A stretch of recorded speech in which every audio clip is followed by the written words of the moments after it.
need to help. It's so different to talk on contemporary art than to talk on all masters.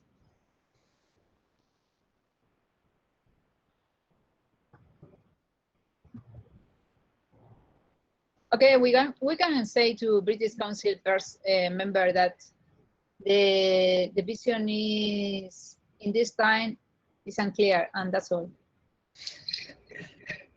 I think you might be best to explain like your base kind of vision, and then explain maybe where you were going, and then why you're confused as to exactly where you're going. You'll be able to give some general feedback. Yeah, Yeah, sounds good. Thank you, Tim.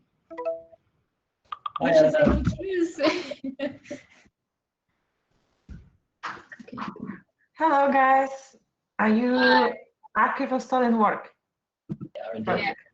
Yep. Okay, great. Can you see me? Yep. Okay, the title is about briefly online museum of stolen artworks. That is like more than achieved.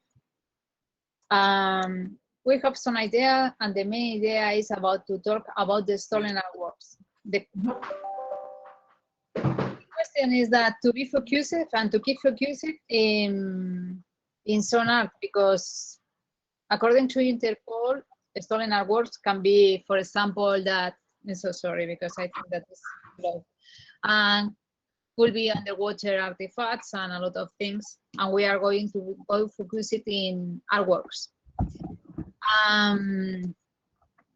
But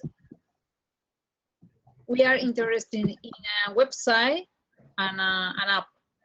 The question is that we found New York, the University of New York, that there's a project, and similar project, but it's a prototype. It's not a project, and it's linked also to the Museum of Stolen Artworks. And then from down is that we are talking and talking, because there's a proposal on the virtual reality to see how you can go to the viewing rooms and the walls are empty, and then you can see using special glasses, virtual reality glasses.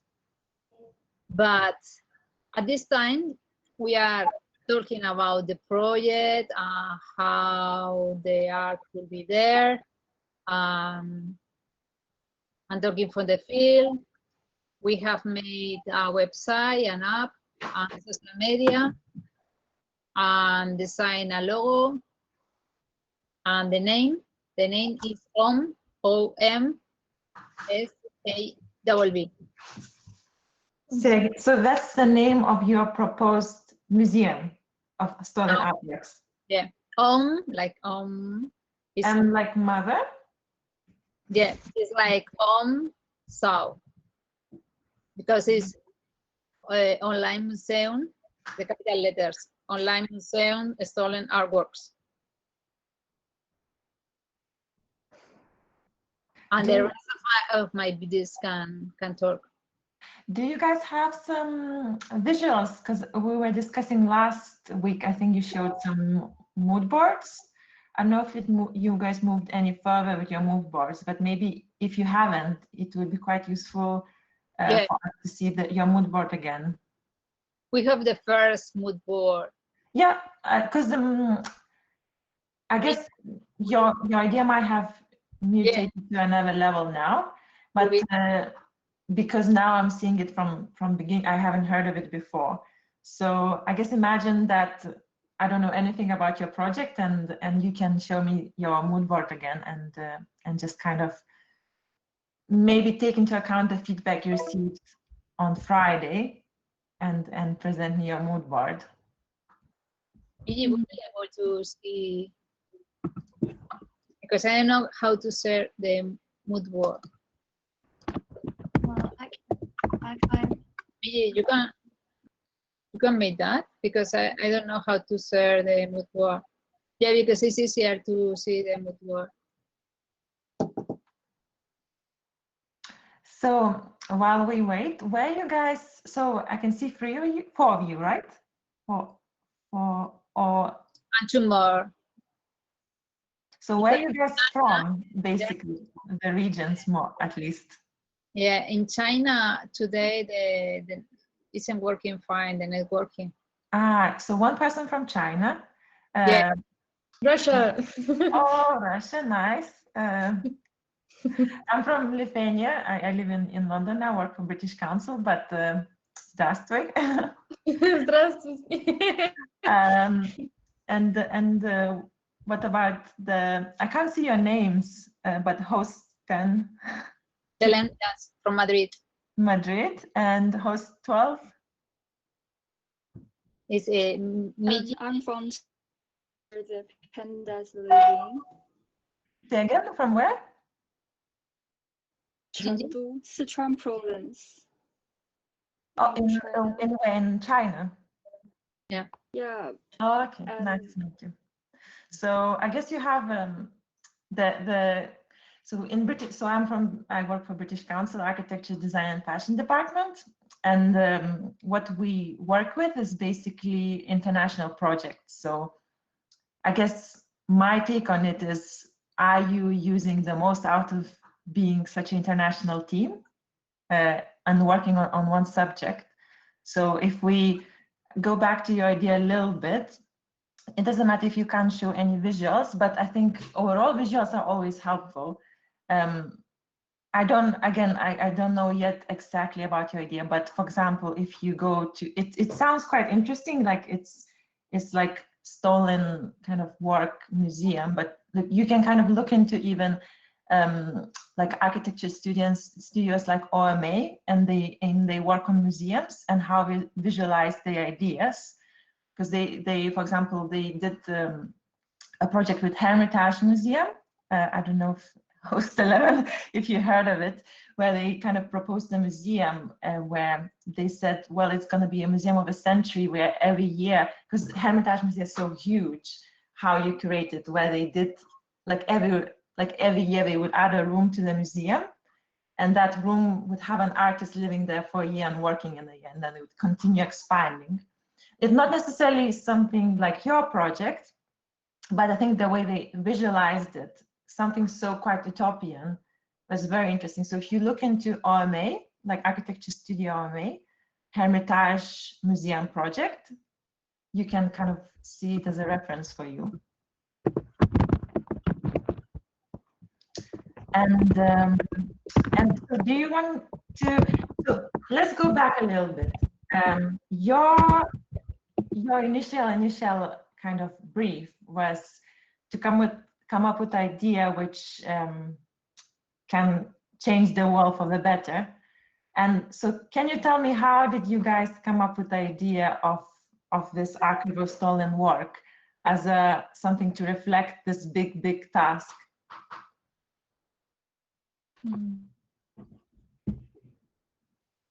Yeah, but that can be like a simple. So again, when you pitch for your work, it has to be very simple to understand. So it can be even your personal reflection or from something that's happening now.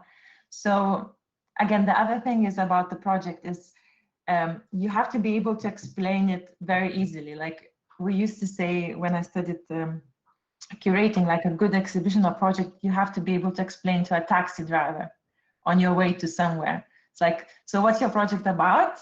And you can start from being quite big, like this is the world like we live in now. And how did you come up with your idea? So what was your big idea? What was your kind of initial conversations within a team? Do you want to give a go?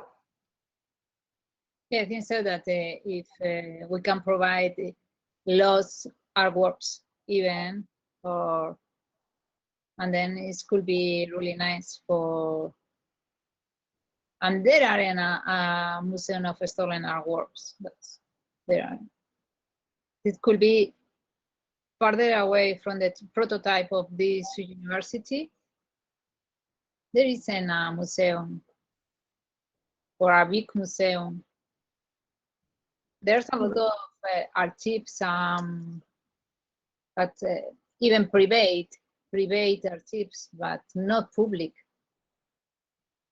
Say again, can you repeat the last sentence? Yeah, because the museum is public, provide information to everyone, to take and to everyone to take into account that this kind of things is happening today and is going to happen tomorrow and happens yesterday. And then is that is related to the heritage of the country. And another is a manner to show and to provide information of a large number of works that remain lost. And how you met? So it would be a website, right? Yeah, Only. we thought about the website, and also we could use DVR, so it could be like a virtual museum as well. But also, when we talked to Abby, she said that maybe it would be a great idea to have something physical, like a book or something, or maybe we could have an actual museum. Thinking about like post-COVID events. Maybe we could make it real, because physical work is actually interesting for the people, because you can't appreciate artwork just on the screen. You have to see it in real life as well. So that was the idea as well. It could be a combination of online, virtual, and physical work. Nice. And how would you collect the objects and stories for your museum?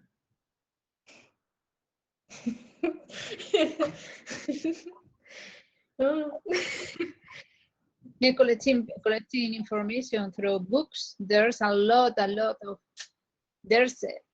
information on cases, and there another information that is hidden by police, and a lot of that is unclear. But there's a lot of information in, I don't know, reading. So online mainly. Online, there's a lot of books. Okay, books. And how would you make sure that, so you have, of course, knowledge coming from like Europe, like wider Europe, Asia. How would you make sure that kind of you cover all, that this museum being digital is museum archival stolen work around the world? How would you make sure you kind of use this international element of it being virtual, so you kind of collect the stories from around the world? Yeah, but this time we were thinking about to be focused in painting, Europe painting and USA painting, because there's a lot of information in English. But for example, in other countries, there's a lack of information in English, and for now, for this period of the project, could be really difficult, because could be in Chinese, could be in a large number of languages that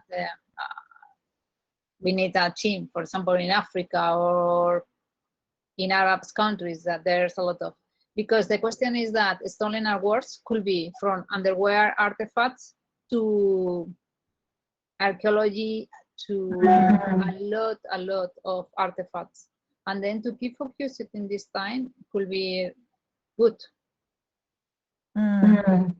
Would you, so in your collection, would you also stories of it's about everything, right? Yeah.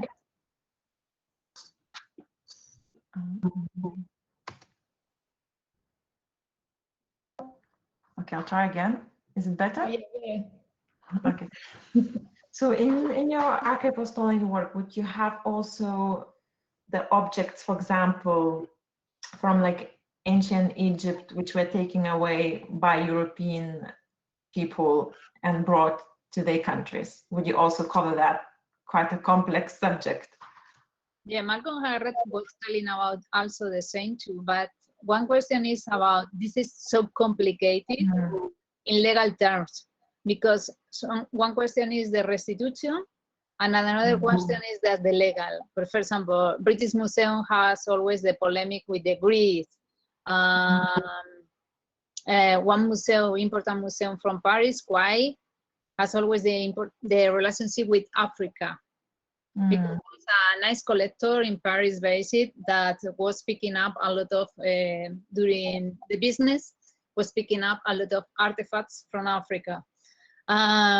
Every country, I think so, that have a lot of problem. And this is a big trouble to even experts doesn't write a lot on that because it is complicated. I mean, personally, I think it's still an interesting subject. I think you shouldn't be, since it's a utopian concept, it's not like you will be actually doing this museum.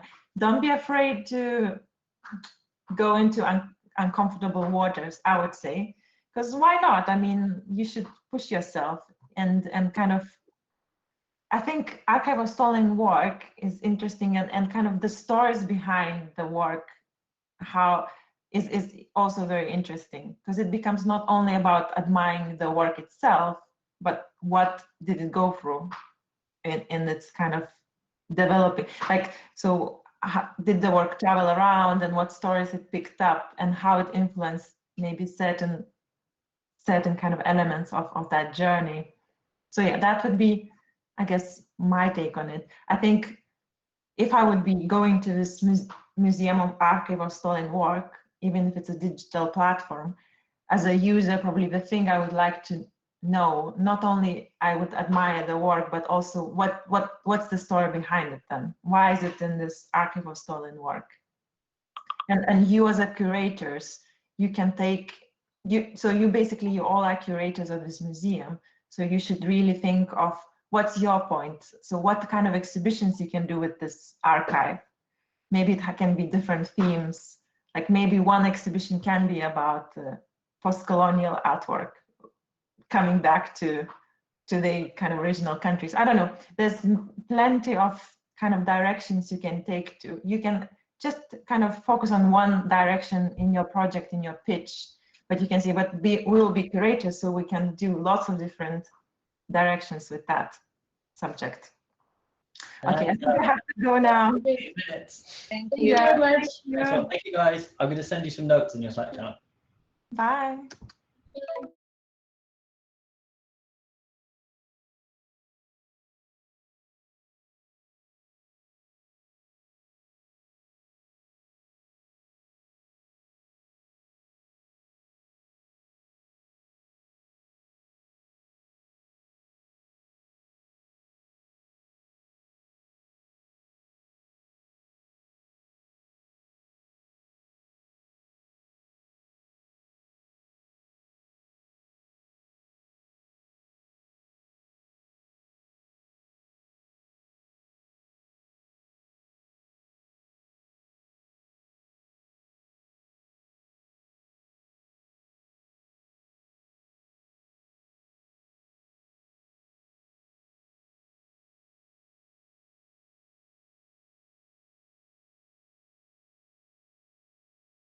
No, if you want to do it. Yeah, that's cool. Sorry, I am listening, guys. I'm just doing like other things in the background of my computer, like trying to sort out, trying to vectorize the typeface. But Photoshop just doesn't want me to do it, so I'm just doing it in a really complicated way. But I think I think I've got it now.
Hiya. Hello, hi. I'm one of the module staff. We have Matt here to do your crit. You guys have 15 minutes. Good luck.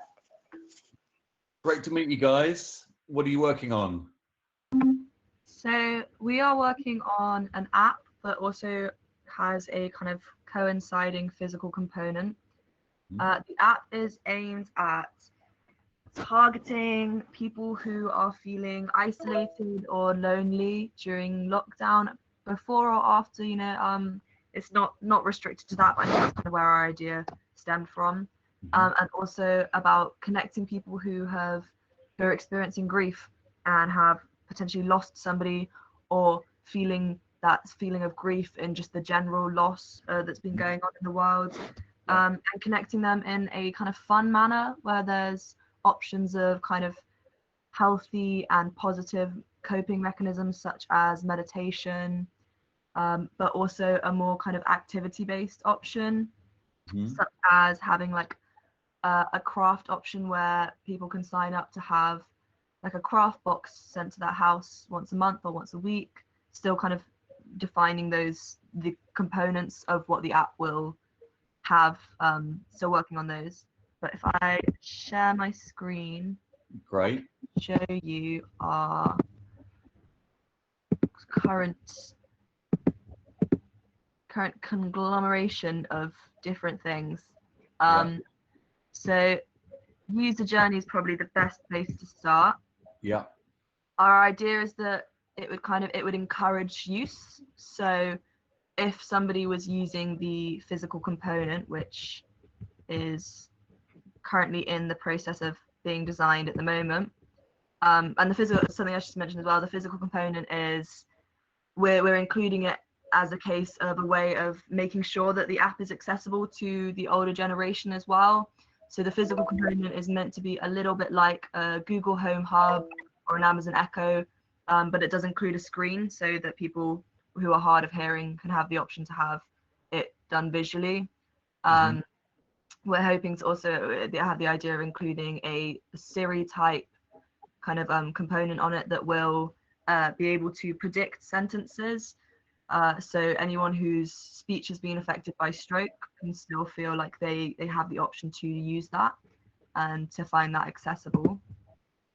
So the user journey kind of begins, and the app kind of, you have the option to choose whether you like how you want the accessibility to be. So whether if you're hard of hearing, you can choose to have like quite loud and more visually focused stuff, and then also a language selection. So obviously we want it to be inclusive of everyone from every country. So it starts off and it kind of goes, how do you feel today? You know, where are you at? Would you like to do an activity, or would you like to work more on kind of your emotions? And from there you can choose to go into one of the activities. So we've got, for example, the craft club. We've got communal. We want to have like communal spaces for people to discuss their works and their activities. Or you can go into the self-development part, which is where you've got meditation and healing. In terms of the visual aspect, we have gone for quite a kind of a DIY home drawn style. We were using quite I want to say subtle coloring, but quite still like bright colors, because we want it to have kind of a happy effect. And we're hoping to use this form of illustration within our video. So kind of got the ideas here down. That's the storyboard for it. Right. Yeah, I think. Oh, and we've got a few different things in terms of advertising and how we will get this information out to different people. So one of us is currently working on an Instagram page that would sort of be a bit like, I guess, a bit like a self-help Instagram page. It will have kind of like inspiring posts and quotes, just kind of give people a taste of what they might experience whilst using the app.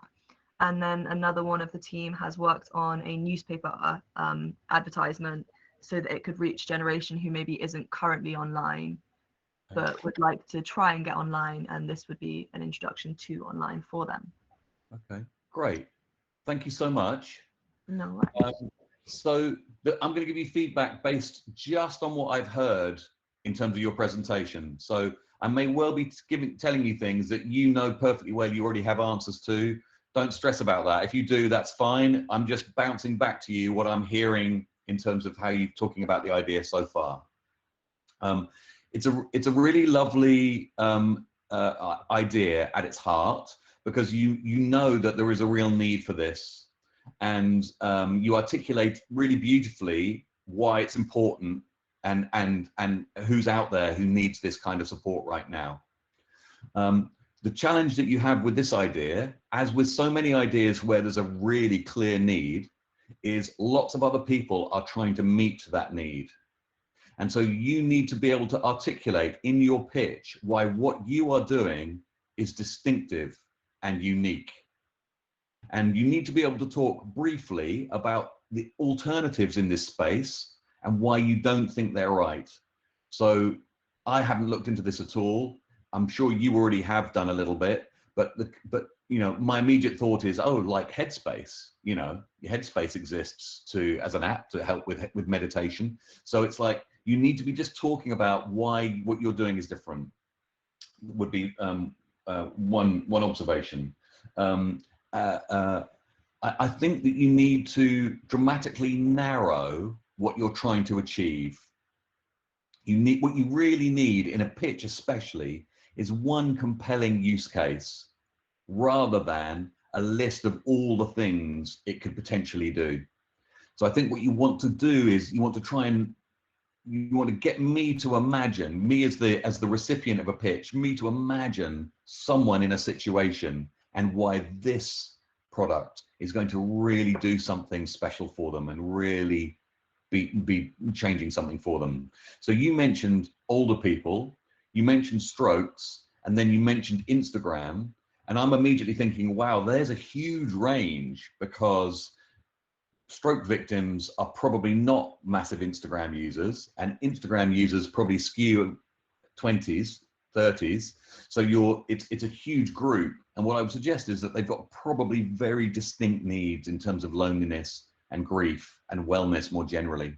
And that it will help you tremendously to pick a person, a user journey type person, and say, let's imagine it's someone who is 40 years old.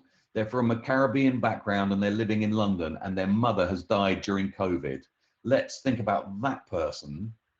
You know, for example, just you pick some sort of shaping mechanism like that. I personally would look to get rid of the hardware element of your pitch for a couple of reasons. One is there are lots of hardware tools already out there that do similar things. And so you've got to be absolutely convinced that hardware is needed. It's enormously expensive to create and to roll out. And you also then have to think about how is this piece of hardware going to get there? Not just the digital tool, but you now got to make sure that your screen is turning up in care homes, or, you know, and you have the distribution mechanisms, you have all of the challenges of a new physical product getting made, you know, and people do use Kickstarter for this for a very good reason, because it's a good way to raise money for physical development, but it's a whole design challenge of its own. And so when you say it's like Google Home Hub or Alexa, but with a screen, that immediately is a flag to me of like, well, why wouldn't it be Google Home Hub or Alexa? Because there are millions of them already out there, and you could give them away to care homes. You know, you could distribute them quite quickly and easily. By all means, if you go away from here and go, no, we have a really good reason why it has to be physical and it really has to be a screen, ignore what I just said to you. But that's my provocation to you, is perhaps to simplify. And I think those are the main observations that I have. Do you have other questions for me, or other things that you want to just sort of push back on in terms of anything that I've said there?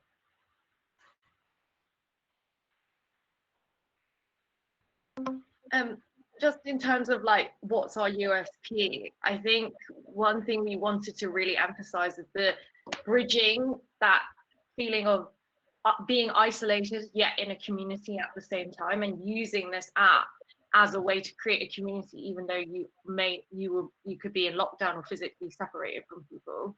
Yeah. And that was kind of our idea for like the craft club, the project boards, the memory box and stuff like that, where people can share their experiences, share their hobbies. And then the hardware element would be a bridge between the two, so they could be doing their craft kit. So our idea for the craft club was that every single month we'd roll out like an activities kit with tutorials, and that they can do it while FaceTiming or like screen sharing and communicating with a buddy that's also signed up to be on the craft club. Okay, so if a buddy thing is a key part of the social glue, then you really need to drill into that and make that one of the opening things that you say in your pitch. Because if that is the case, that you're buddying potentially with a stranger, then that differentiates you from Facebook and other social platforms. Because a lot of, as you were starting to speak, I'm thinking Facebook, right? Because that's where people share their crafts and with their friends and their family. If the buddy thing is central, then really go in after that and go, what is it? How are we going to make that work and make that a really compelling thing? Because I think it could be great. You know, there is a project at the moment by a group of artists called Invisible Flock, and they've made a project called Duet, and that partners someone in the UK with someone in India. I think it certainly originally was. They might have grown it by now, and that is all about an anonymous buddying system, and you might find that a helpful thing. But yeah, that could be a real key differentiator. But I think there's probably a number of things that you probably need to scrape away and go, right, buddying, how are we going to really make that work? You know, you need to go into detail of going, imagine this notional user. How are they going to find this service?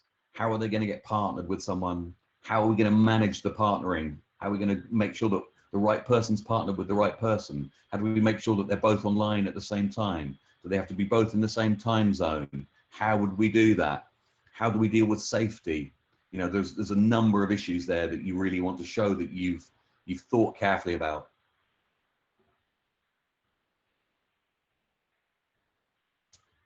Yes, thank you.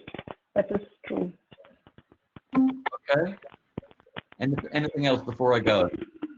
Guys, I have 2 minutes. 2 minutes. Yeah, sure. And do you have any suggestion like how to deal with safety? It's like very hard. We were thinking about algorithms to help to make these match connections of bodies, but do you something to suggest like in related with safety? Yeah, I mean, there's no magic bullet to solve safety. It's to do with levels of safety. So you perhaps just could think about, maybe you write down what are the 5 most likely ways it could go wrong. And so then just think about how you're going to manage that, right? So you've got people who are hostile, right? You've got people who are coming in and they're just being aggressive or unpleasant or racist or whatever. So you have bad actors. How are you going to kick them out and keep them out? Then you've got people who are thoughtless. Then you've got people who are just badly matched. It's just a cultural clash. You know, then you can just think about these different levels of safety and just think for yourselves of like, well, what would we do? What do we need to have in our system that would solve that? So you don't need to get bogged down in it. You can look for best practice from other social platforms, because all social platforms have to manage these problems. Cool. Yeah. But you'll deal with a very vulnerable user group, aren't you? By definition, you have people who are vulnerable. So you have an extra burden of responsibility to carry, which is you're not going to put someone in a position where they're going to be hurt or harmed in any way, you know, as far as you are possibly able to do that. Great, thank you. And one last question. When you suggest to narrow the project, maybe with the production, it's very, as you say, like it will need a lot of foundation and things. Maybe we could narrow it and start like in a website or app section, and maybe we could define like this user of 40, and then when if it starts to grow, then go to the elderly people and kids and start opening. because it's very hard for us to think in the lonely people that it's really lonely how to write to them, and more old people. The way I would do it is to pick someone that you personally know, each of you, that you think, I know this person, I think they might use it, this could help them. And then always have them in mind, like because it helps you so much, because you're not thinking about a random user, you're going, would my cousin, Susie, use this? You know, and why might she not? And how would I get her? Why would you do this rather than just go on Facebook and chat there? Why would you do this rather than be in a WhatsApp group with a friend? You need to just step those things through. Thank you guys. Amazing Best of luck, presentation. guys. It's a really nice idea. Thank you so Stick much at for it. the feedback. Well done. See you. Bye bye. Bye.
Who wants to share the screen?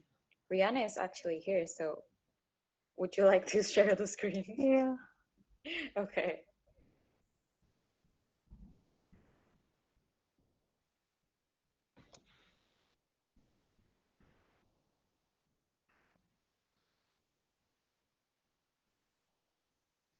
No, it's not working.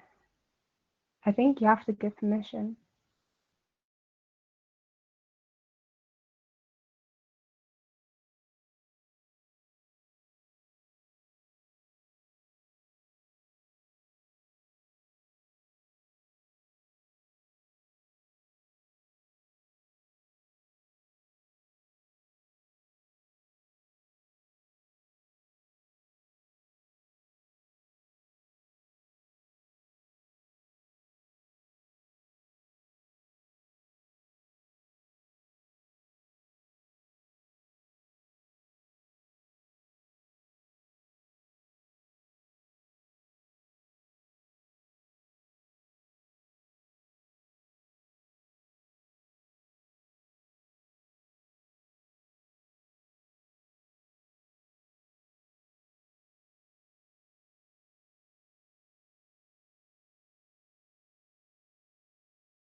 Altered in order to allow you to sort of lie down, or it also involves just like general public spaces, so drapery essentially for the public space. And the last technique we're looking at using is chalk and stencils, just to allow people to sort of exercise their freedom over a public space. We're hoping that this say just like allowing people to write messages and annotate public spaces about how they might be able to be improved. But we're sort of hoping this library of ideas sort of begins as a library and expands and move forwards, and a community is formed, so that more techniques can be shared globally, and we can sort of move forwards in a more community framed way for our own public spaces and how we edit them and how we behave in them. And so we become less victims of the space and more users and contributors to the space. And that's what I've got. You literally have 10 seconds left. That was very well-timed presentation. Thanks. Good job. All right. Maybe 5 minutes of feedback starting from now. Thanks, guys. Thanks for presenting as well. It's nice to see visuals. Okay, I have questions. I think it's a really interesting topic, you know, to look at how the public use public space essentially. And I think it's a difficult one, right? Because some of your techniques like chalk and stenciling, etc., the whole thing is that there's a control over these areas and it could be seen as vandalism or, you know, what agency are you actually allowed to give them? That's one thing that I don't understand.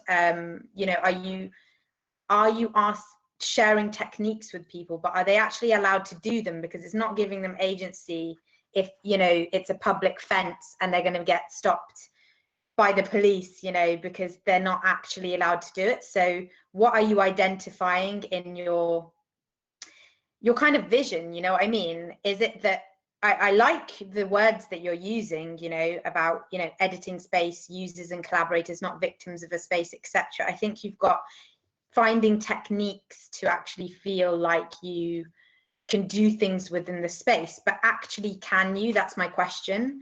Otherwise it feels like people will ask, you know, okay, of course they can think of ways of putting their own furniture, but the real problem is that they can't do those things. So what's different? And please jump in if you want in terms of this, because I think that's one of my main questions. I like, you know, usage, not ownership, things like that, but you would have to work with the government and councils probably in public space to really get this going. So it's almost like, what are you guys doing to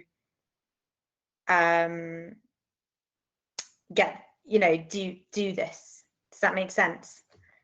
So please jump in and tell me so that we can have a I actually think there is a certain amount of freedom that just exists, because after something is made in the city and left for a really long time, it is not cared for that much by the city, by the police. It's not that protected, and then it does become more community owned, maybe not literally, but or sort of non-owned at all. And there, I think what we're trying to create is something that people wouldn't be stopped by the police for doing. That's why chalk, because kids draw with chalk and that's not an issue. That's why rugs, because somebody could have just left it and forgotten it, I think.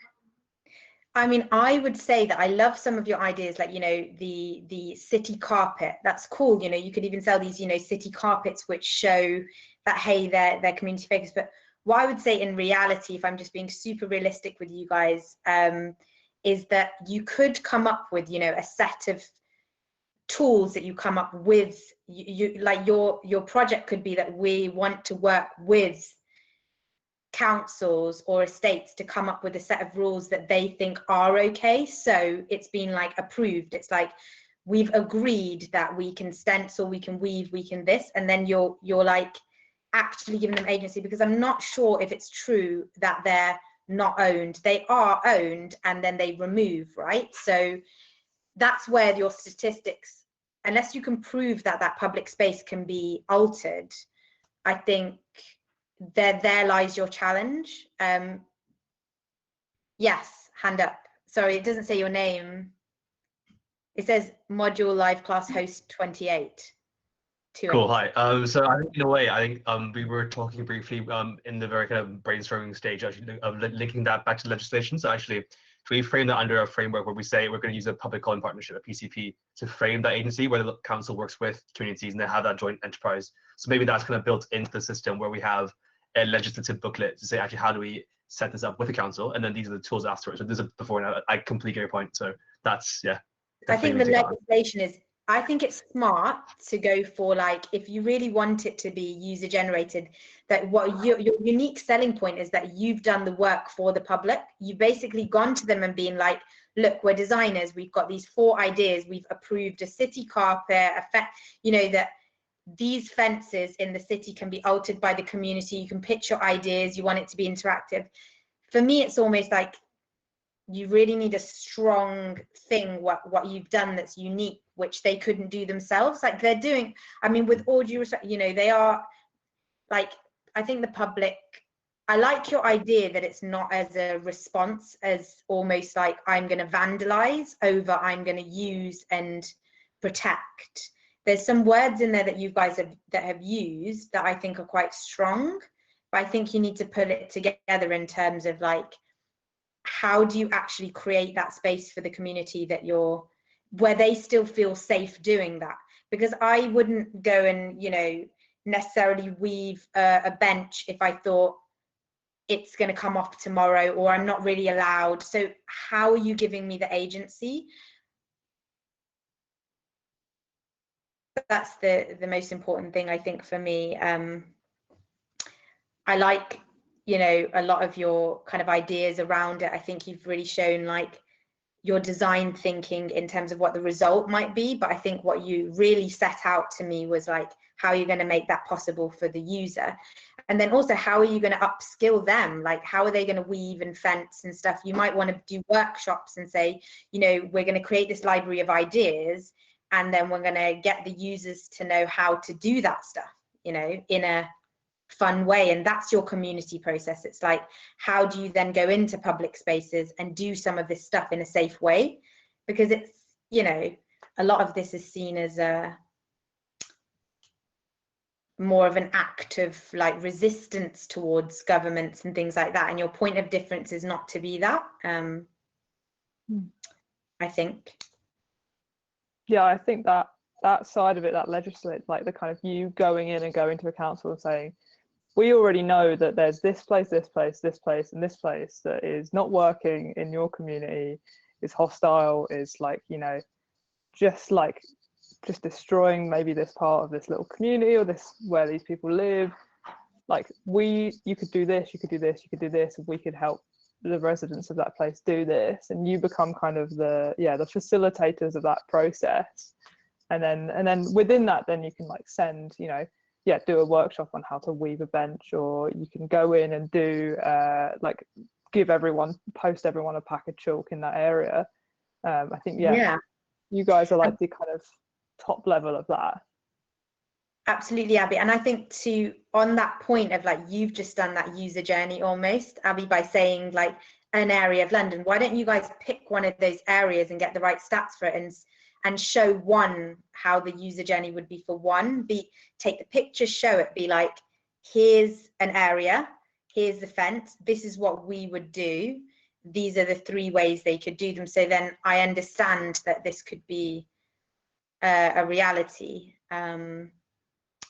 So there's some cool things there. I just think you got to get the top line done well. If that's helpful.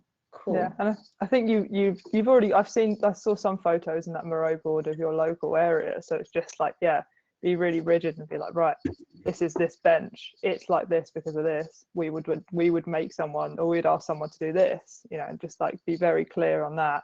But I think, you know, you've got great branding already. I've seen throughout your group loads of fun bits of design. So like you're pretty chill on that side, and you've got a name and you kind of know where you're going, which is normally half the battle. So I think, nailing that kind of like, how do we go in and help people and work with like spaces to do it. I think you've got something that is not just a citywide thing. I think there's so many smaller towns that like around countries that are like would love something like this, and it could really like invigorate the community and make them go, oh, actually, that looks so much, that ugly fence with a hole in it at the back of that school looks so much better now that someone's weaved a tiger into it, you know. So I think there's like, it's almost about being proud of these spaces and kind of making them a feature rather than them being kind of a reminder of like bad and hostile architecture. But yeah, well done again, nice use of the Moreau board. And I'm sure, if you want to send any more questions, you can send them my way on Slack. But well done, good stuff. Great, good luck, guys. See you around. Thank you. Bye. Bye.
down. Could squeeze it down or just like, yeah. Oh, yeah. I feel like the pitch vid isn't necessarily a direct translation of what's going to be, you know, we have the visuals and concept stuff. Is someone here? Yeah. Oh, hello. It's me, the not crit Hey. person. Hello. Hi. Sorry, I just put in your chat, but I thought it'd just be better to tell you guys in person. It does look like Jury's running quite a bit behind at the moment. So it might be in that another 10 minutes or so before your crit starts. So apologies for that. But also I thought, you know, since we have an extra 10 minutes, we might as well see what your crit looks like at the moment. Okay. Someone wanna share the mirror board? Yeah. I have a bit of a dry run now. We'll make sure that you have all these potential tech issues sorted before your presentation actually starts. Okay, so the first thing I would say off this, rather than send a link to click, which I have to request access to get into, it might be better if one of you could share your screens and show the board through there. Yeah. Okay, I'll do that now. Cool.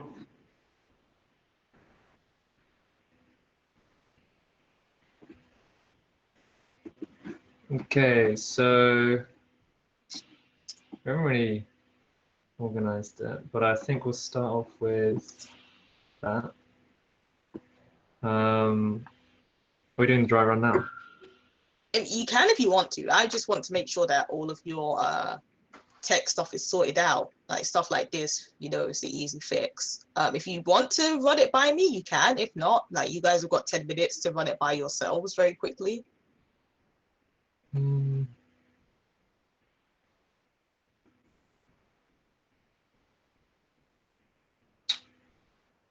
Okay, I'll leave you guys to sort out. Yeah, get your notes together. But yeah, this kind of stuff. Again, at least we know now that we may need to have a discussion about what you're going to say, as opposed to 10 minutes from now when you actually have limited time to do your crit. So yeah, you guys sort it out. Cool, thank you. All right. Should we order this in like a line?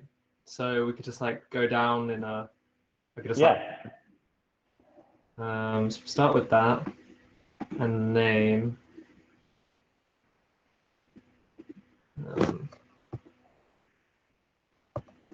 Nice. Then I could just like pan down like that.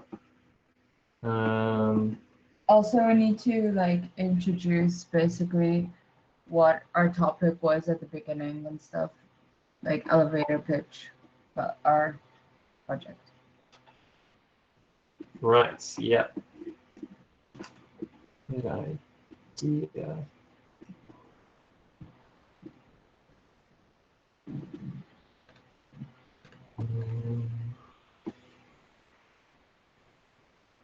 Okay.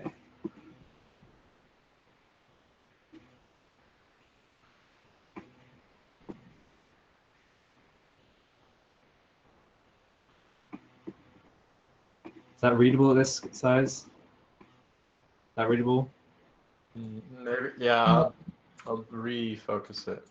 Put it there. Put this stuff below it. Oh, I think you moved some of the slides as well. How's that? You moved the slides. Oh shit, I'm sorry.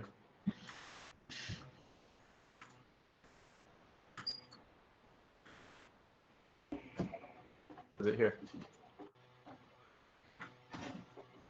Yep.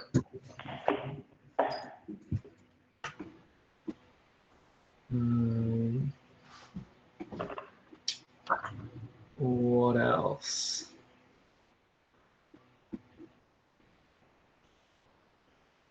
I think that's it, but who feels like they can present the project really quickly at the beginning?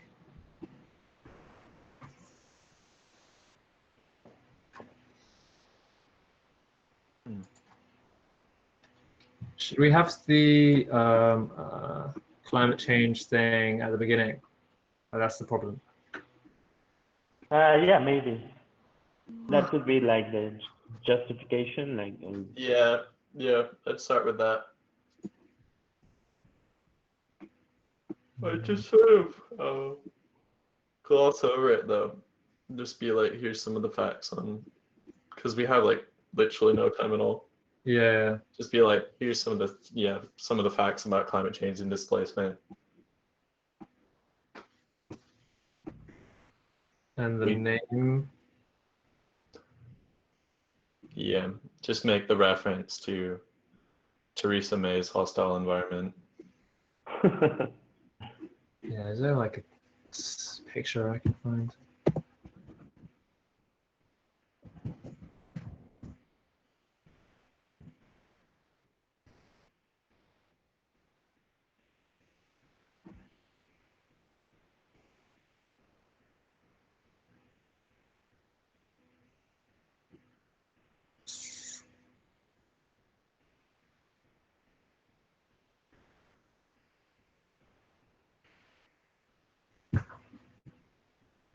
Let me just see if I can find that quote.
I know that you guys only have 3 minutes, but I think I put a very useful sentence, I guess ad-libber from last week into your chat, if that helps you with an opening bit.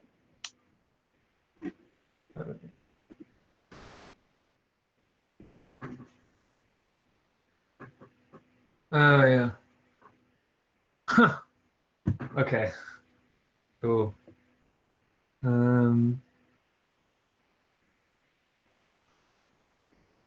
That's pretty good. Okay, thanks. No problem.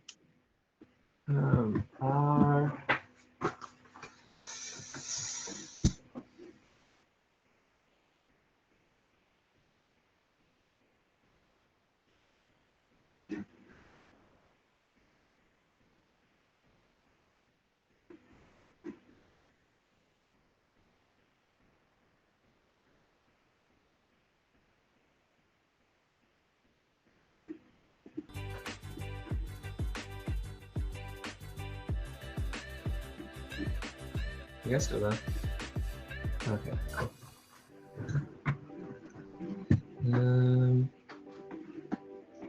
What do you think?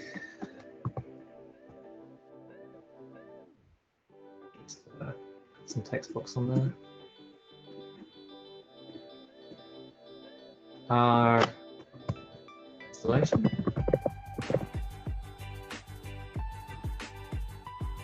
Maybe immersive installation. Oh yeah. Oh, this is great. Oh yeah. Oh, what's this?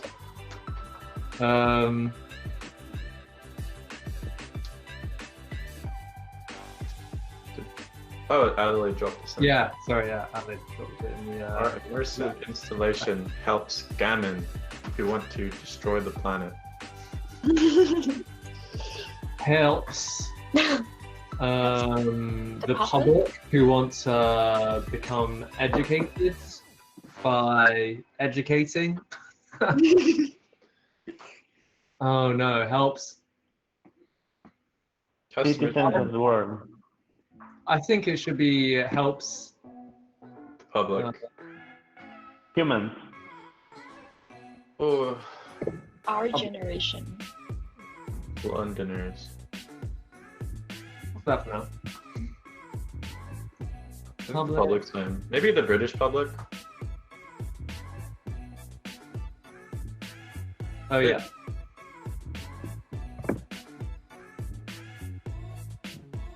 But some tourists, they're not British.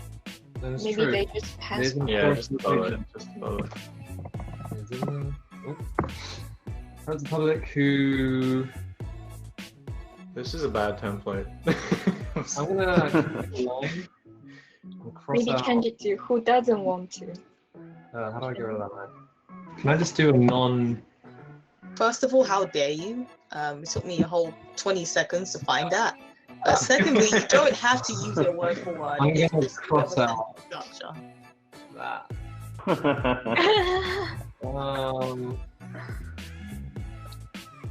Just yeah. Oh, the graphics here. Oh. Who to? Oop. I'm gonna do need. Oop.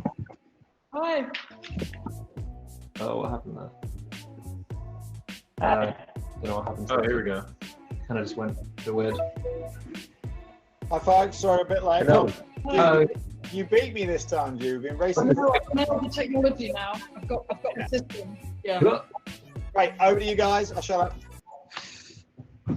Pitch away. I want to know what your pictures. Okay, so this isn't finished, but so our immersive installation, that's our concept pitch. It's going to help the public who kind of need to empathize or learn how to empathize with the growing climate crisis, specifically to do with the growing amount of climate refugees and climate migration that will only continue to kind of grow if things don't change. These are kind of brief statistics at the that are available at the moment in terms of that crisis. Displacements of people due to natural disasters, droughts, unable to grow food because of change in climate. So what we've kind of come up for as a strategy to help the kind of general British public, because that's where we tend to cite it, is a installation here based in Piccadilly Circus in London that would show a projected film. We've got the name Hostile Environment. That's a reference to kind of the hostile environment policy that Theresa May introduced back in 2012 to do with kind of creating a hostile environment for immigrants within the UK. So the idea of the film is that it's going to switch the kind of narrative of kind of immigrants being the other in the UK and turn it into that the general kind of the British public would become the victim of climate change, having to and being displaced from their own home, kind of highlighting how the attitudes of isolation and isolating your borders throughout the kind of beginning of the century and before hasn't helped you here, and very kind of satirical narrative that kind of puts the attitudes and of the British government and a lot of the kind of alt-right parties that have happened into question. Here is some kind of visuals that we've mocked up of the Piccadilly Circus space, if it would be kind of set in the future, if it was kind of within the panic of having to relocate from London and put in that position of uncertainty that climate migrants are. We suppose that the installation would bring awareness to a kind of topic of climate change that isn't normally addressed. And the last kind of slide of our storyboard would kind of highlight the importance of introducing more of a circular donut model for the economy rather than the linear one. That's kind of what this speculative narrative is built upon. You're doing great. You've got a minute left of pitch time if you've got other stuff to say. I don't. Does anyone want to come in? There's one more image. Oh, is there? Right, the one. Which one? Oh, did you cover it? I think I got it. Sounds like you're done for the moment. There will be some questions later. Don't worry. I'll go to Ju for a bit. Ju, what are your thoughts? Cool. Again, really interesting idea, and I was excited that you'd put it somewhere very central, like Piccadilly. I thought that was a really smart sort of decision. Things that jump out for me, because I know we haven't got much time. Like the title "Hostile Environment," I understand why it's called that. I wonder who that will appeal to, and who won't go in there, and whether the right people will go in there or not. Whether you're talking to the converted, or you're off-putting other people that perhaps should be changing their perspective. It's a question, I don't know, but it struck me, and I didn't fully understand exactly what would be being seen in there. I understand loosely, but I don't know whether you're taken on a sort of journey as the person in the middle of the immersive. Is there a narrative? Where do you start and where do you end? And I think ending with the donut model, it's a really interesting model, obviously, that's very out there at the moment. So I just wondered where you start, because I think does it have a certain length of time that you experience the hostile environment for 5 minutes? It's this number of people, what is the shape of it? Or is it a drop in and drop out? And then if you're dropping in and dropping out of it, how much you can learn or experience? Are you getting the full message, if you like? Are you getting the full experience?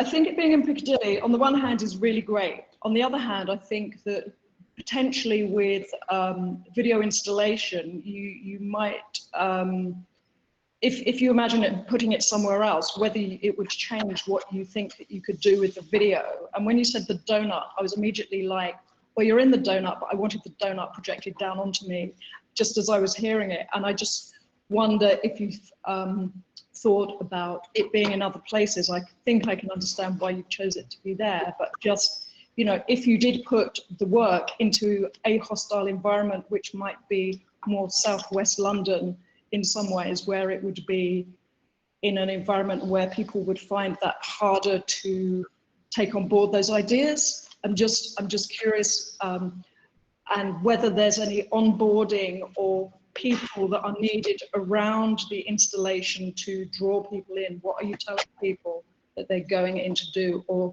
is it people just drop in or out? Yeah, I think they were my initial thoughts, I think. I'm just going to speak to location. One thought that I had, should turn my camera on, not be rude, was that maybe it's a multiple location. And this is kind of bouncing off what Ju said. If you had some kind of like a thing that people could put in cities across the world simultaneously, that might be even more powerful. But I do get the appeal of a specific location, especially something as iconic as Piccadilly. Anyway, your crit, Ju, apologies. Any thoughts? Yeah.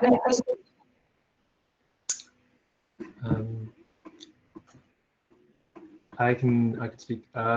So in terms of the actual content of the projection, so it would be like kind of like a story or following like a character going through kind of this future. So kind of it would start with the backdrop of this future aspect of Piccadilly, and then kind of go through this like altered London where you've got a shortage of kind of safe spaces where other things may be uninhabitable now, kind of putting the British public within the kind of conditions that they kind of turn a blind eye to, that a lot of refugees kind of have to go through when they're kind of fleeing their homes due to them being uninhabitable.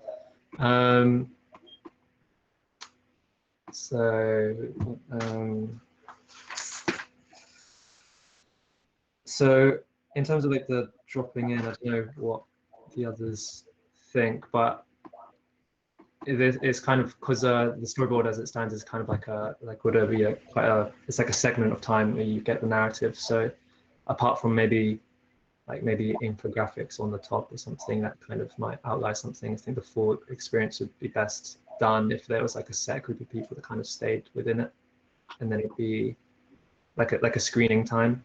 That's kind of one. I don't know what the others think. Anybody else want to speak to that, or anything else? Any other points? You've still got 5 minutes with you, so go for it. Go for it, Susanna.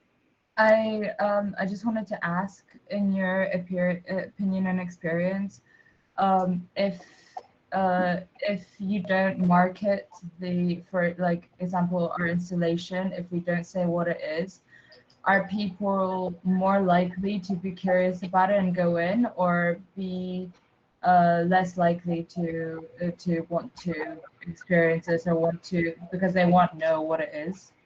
Okay, so I would answer that question by saying, how do you feel as a sort of member of the public going up to something that you do or don't know what it is? What are you more likely to or less likely to do? I don't think there's a didactic answer, but I think we like to feel like we're invited or we're able to get in there. So I think there is a lot of work to be sort of thought about in terms of just getting somebody through the door to do anything. And the marketing might not be something that's necessarily the thing that's immediately around it, although obviously the way it looks, the title, the sound, any of those things can be compelling, so people would be drawn to it. But you might be marketing it through, I don't know, schools or museums or all sorts of things like that, where you might have a natural audience that are coming as visitors around the clock to come and experience this thing. It might be very interesting even for schools. I don't know, I wasn't thinking this as a school's project, but groups of people who would find it interesting. I think the thing that struck me, actually, I hope that answered your question a bit. I think the thing that struck me just now when you were talking was also about the idea of taking you through the experience of somebody else. I think you have to think very carefully about how you're going to do that. And there's a voice and a character. Are you going to be working with actual people and their stories, or is this going to be a fictionalization of stories, or a slight dramatization of a generic, a general position on this? If you were working with somebody and their stories, how different would it be than if you're trying to make some kind of detached case about it? To go through it, I think that is a great inspiration to try to get somebody to go through it. But like, how is the best way? If you think about somebody telling you their own story, or somebody telling you a story that they saw on the news, they're different. The level of intimacy and connection to something is really important in this. So I think it's, if it were to be built, I think it would be worth experimenting with that. And actually, it's not an easy subject. It is an uncomfortable subject. And so I think it's something that you need to be prepared to have conversations with people which you don't know the answers about necessarily, and not just that we're all in this lovely, slightly privileged bubble where we feel like we have the knowledge.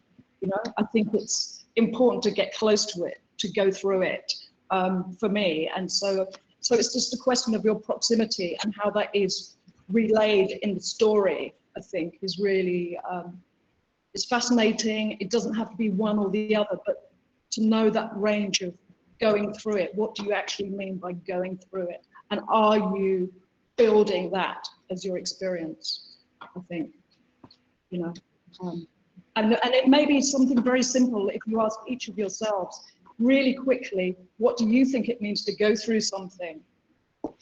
Even to answer that, what does it mean to go through something where you're displaced or alienated or don't understand?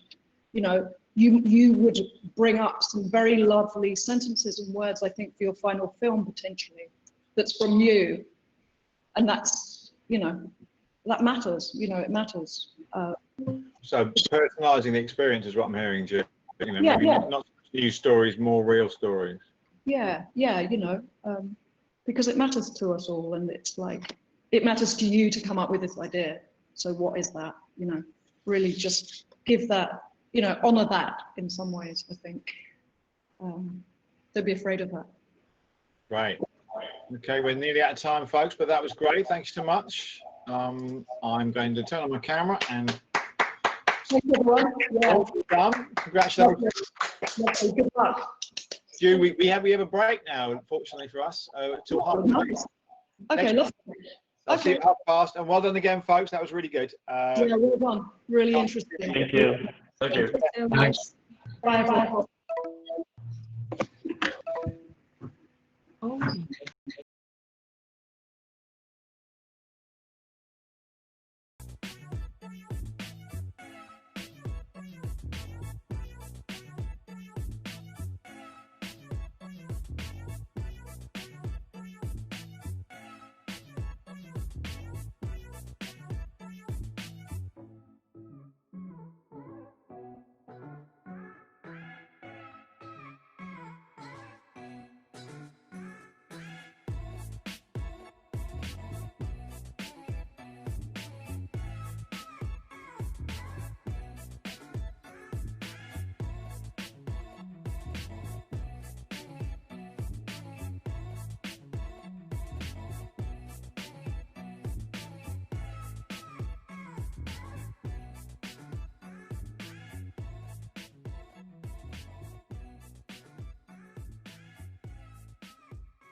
go through and just tell me your name and where you're from, if that's okay? Sure. I'm Lefteris. I'm a designer, lecturer, and a podcaster. I originally from Athens, Greece. Right now, I'm talking from Valencia in Spain. Oh, nice. I'm Morad. I'm from Cambridge, but I study communication design at Glasgow School of Art, and I'm there at the moment as well. No, you go. I'm Abby. I'm from London. I study fashion design at Kingston. But yeah, I'm currently in Southeast London.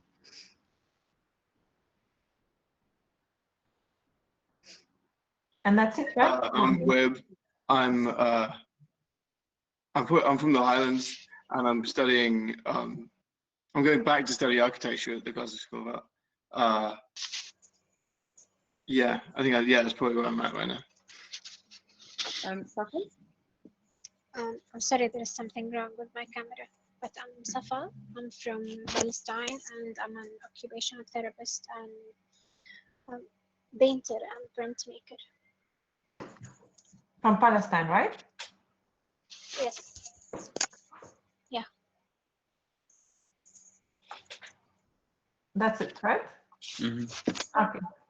Okay, so if you have any visuals for your project, that would be amazing if you can just put it at the background and start talking about it. Okay, I think we have a presentation. As long as you can, I don't know if you can see my screen. Not yet. No. I think Wib, can you put my screen on top? I will find out. I have I pressed screen share, and I have full screen for my presentation. I'm not quite sure how I would do that. More menu. Okay. Hi guys, if whoever's the host, if you hover over Lefteris and click the little star icon, can you see to promote him, then he'll be able to share his screen. The star. Where is the star? There's a cross in the corner, but that feels like get away. There we go. Oh, there you go. We're in. Brilliant. Okay. Shall I put that then?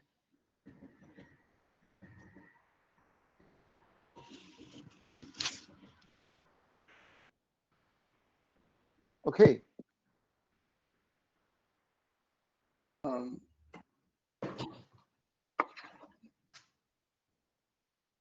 Hello? Yeah. Hello. This is our first slide. This is Wib's slide. Okay. We're called the Acquire Collective, and we were looking at how to make abandoned buildings into art spaces and community hubs. The idea was to kind of create like a network of community hubs and spaces out of things which are both already operational and also buildings that could be used to become that in the future, and provides communities with like both support from one another and also expert support from people who are like either have very specific legal knowledge or specific funding knowledge or specific arts knowledge, as well as different people who could offer different program things. So people who'd be able to come in to deliver arts therapy sessions or drama therapy sessions or whatever it may be to different community hubs wanting to do that type of thing around the world. So they can kind of share and collaborate and do all the other things that you'd be able to do through doing that. And the reason it would be beneficial to do it in abandoned buildings is because of the little diagram we did on the right about how when abandoned buildings get left, they fall into disrepair, and the repair cost goes up and the maintenance cost goes up, and then the value of it goes down, and it's worse and worse for the community because it leaves these big holes of empty spaces. And if instead you're able to turn them into community buildings and take them into community ownership, split between communities and organizations which could run them, like banks or councils, they would not depreciate in value, so the maintenance cost would be covered by the lack of depreciation, and they would be able to be open spaces for the community, and then potentially grow as a community. You'd be able to make that area a nicer place to live in for those who live there anyway. And as it would be a thing which was led by the community rather than being anything that we brought top down, it would consolidate rather than drive out the people that live there. especially as we then have this network. So by being able to have like a digital platform, or we're not quite sure how it's going to manifest, they would be able to gain support from one another. So that's kind of the overview of our idea so far. We then proceeded to formulate a manifesto in order to put the ideas into context. So we said that Acquire Collectives are a generative platform that helps artists that want to develop abandoned spaces into community spaces by providing advice, fundraising, awareness, and expert support. And then we proceeded to continue that manifesto with our values in order to be able to describe the space that we're creating more accurately. I don't want to read the manifesto off the screen. Anyway, we are running out of time. But yeah, we then proceed to write this manifesto.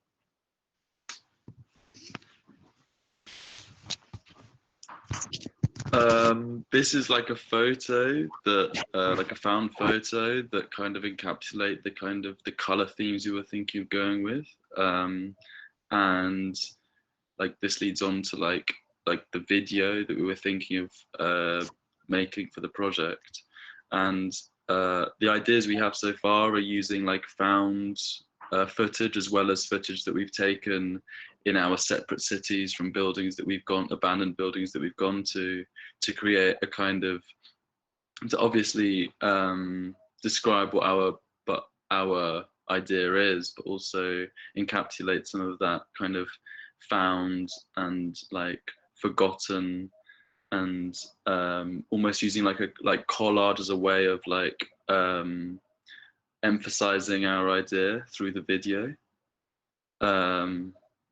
Yeah.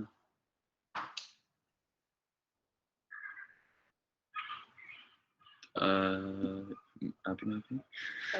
Well, this is yeah, part of the collection of images that Maura had found, which I loved, thought was really cool. I think goes with the logo quite well. I sort of put a logo together quite quickly. Sort of one of the initial, what initially sort of drew us to the project was sort of, you know, blurring the boundaries between like curator and artist, and we sort of wanted to get rid of like the elitism that is often sort of present within art curation. I thought this kind of, had quite a rustic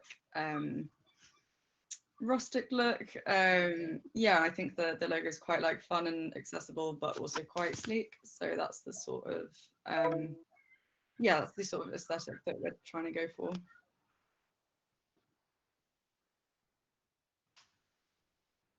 Cool. Is it finished, your presentation? Safa, do you have anything you want to say? Yeah, just we're more of it's a like globally thing. So we're creating a video of abandoned buildings from Kuwait and London and Spain. So yeah. Aesthetically it's really pleasing. I really like it, and the way you kind of distribute it, talking about it one by one is really cool. My one comment is try to focus on the case studies from the countries you are from, because you have basically Greece, Palestine, UK, more or less. That's quite a wide range, because well, for example, I know that Greece is very strong at this subject. Athens in particular, they had like a number of amazing projects utilizing kind of urban fabric of unused spaces. So I'm sure you'll have some impressive case studies. And staying with Palestine, I've actually been fortunate enough to visit it, and I did a project in kind of like abandoned space where the idea was that in Palestine, in the town Birzeit, people don't use Old Town anymore because it doesn't have facilities such as hot running water, and then they moved to New Town. But then abandoning Old Town buildings means abandoning heritage, and then it's quite complex because it's actually taking away their identity. So like try to dig deeper, and maybe each of you can really understand what's the essence of this abandoned building thing in your own country, because in UK, it's probably going to be a lot about who owns the land. So quite often it's, you know, like there was the whole squatting culture here, which was then, so, but then each of you will have a different story to tell. And then maybe then it can be like a set of a toolkit that if you are like a community member, if you want to do something about it, and how can you engage it? And then each of you can take a case study from your own country and say, well, this is how it happened in our country. And like, so it's almost like it can be like an online platform where people like community leaders from all over the world can share the success stories almost. And then, because it discuss the kind of the right way to start something like that, because it's of course super complex, you know. Of course there's the empty building, but how do you start something? And each country will have a different set of complex things, and in some countries they don't see it as a kind of necessarily a good thing, and some countries is like a, I don't know, health and safety issue. So it's almost like a, yeah, it's kind of a platform.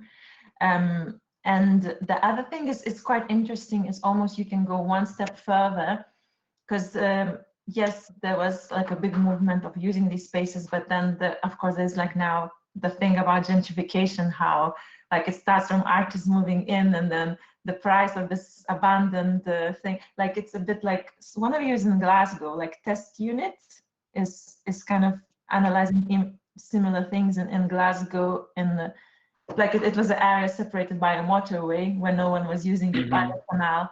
But they're very much, what they are doing, they're learning from London, because London had those spaces and they lost it. But then they are trying to really like, so the Civic House in Glasgow is owned by the people who run it. So they are like really much, okay, we actually own it, so no one's gonna ever take it away from us when we make it trendy. So how can you, like, yes, using like unused spaces has a potential, but what's the next step? Because we all know what the next step, like it becomes a trendy area and then it's outpriced by developers. So with that in mind, how can you, maybe there can be like a success stories, how people actually avoided that, or maybe made it that it works both ways. Of course, it's a good thing that like some area which was dangerous and abandoned becomes safer and more like family friendly, but how do you make it work? And another thing is, there's quite a lot of conversation now happening about urban void as a concept, because it's quite interesting that actually, I guess one of the, it's inevitable, like King's Cross, where one of the University of Arts London buildings are located, is common example of a places where used to be quite an urban void where no one would go, and now it's almost, for some people it looks overdeveloped, where people are like even kind of intimidated to go there because it's like too cool. So it's kind of, how do you maintain that idea of urban void, that sometimes actually those spaces that allows flexibility and room for breathing are actually quite important, where like program is not necessarily super clear. So having that in mind as well. Do you guys have any questions? Yeah, does the building have to be in an urban area? Because okay, I mean, okay, so the project is in an urban area, but some of the buildings are not in urban areas. Oh yeah, and that, again, like countryside or like anything outside urban kind of areas is again a big topic now.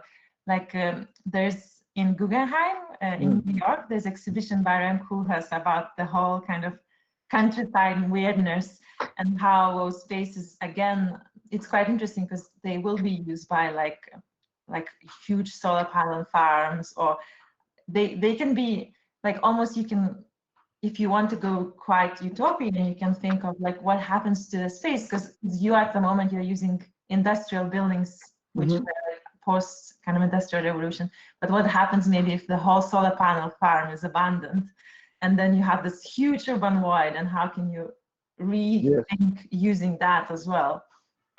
And because yeah, outside urban spaces there's so much happening too. So Yeah, we also really want to like incorporate like the digital space in this, and incorporate like potentially having like a 3D version of the building in a digital form, so that people could like were able to access it and potentially be like inspired or gain some kind of knowledge of the building and what it was before, and for that to be part of the inspiration that these artists like use for their work. And because it's true what you're saying about we were discussing about how to like avoid like, or like the gentrification is obviously like a part of what these buildings normally become, and like potentially not, but using the digital space as well means you can kind of like avoid gentrification happening in to such a negative degree. That wasn't a question, it was just like a kind of follow up. I'm just gonna, so the time's actually up now, so we've got to move on. Guys, I've got your notes. Thank you very much, Eleanor. Thank you. Thank you. Thank you. Bye. Thanks. Bye. Okay.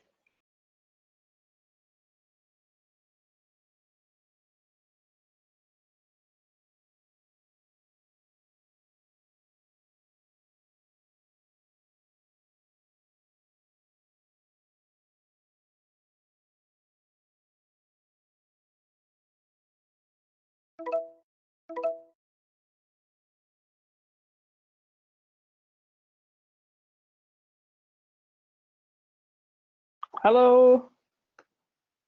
How's it going? Look at this. Moreau straight off the board. Love it. Harvinder's just coming into the chat. She's just moving from room to room. But yeah, we'll do this kind of, I think, as Molly said in the message. So 5 minutes you guys chatting, 5 minutes of straight feedback, and then a conversation at the end. But hello. Hello. Welcome. Right. You guys have got 5 minutes, so off you go.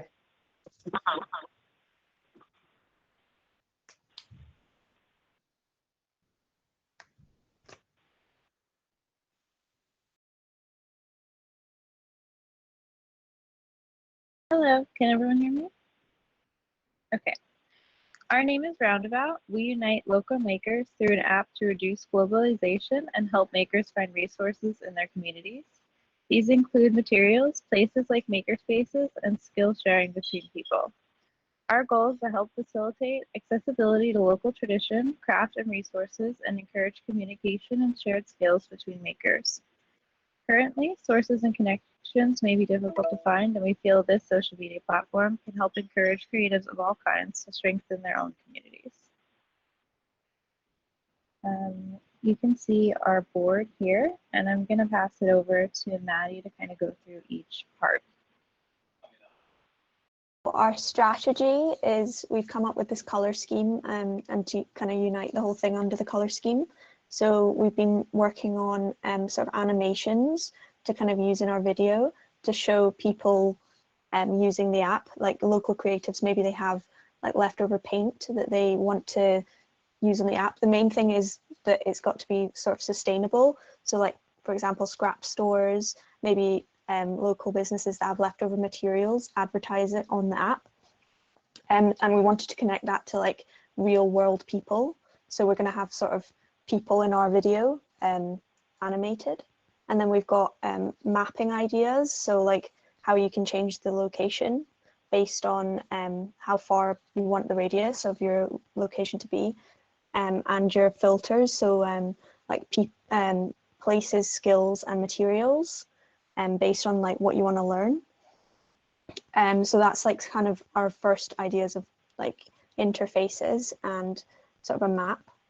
And here are some of our animation kind of starting points as well with the people. And then we're also sort of brainstorming logos. So we're thinking of like a kind of lens idea with sort of a roundabout going around outside it. So it could be like a loading screen. But yeah, that's sort of where we've got to so far.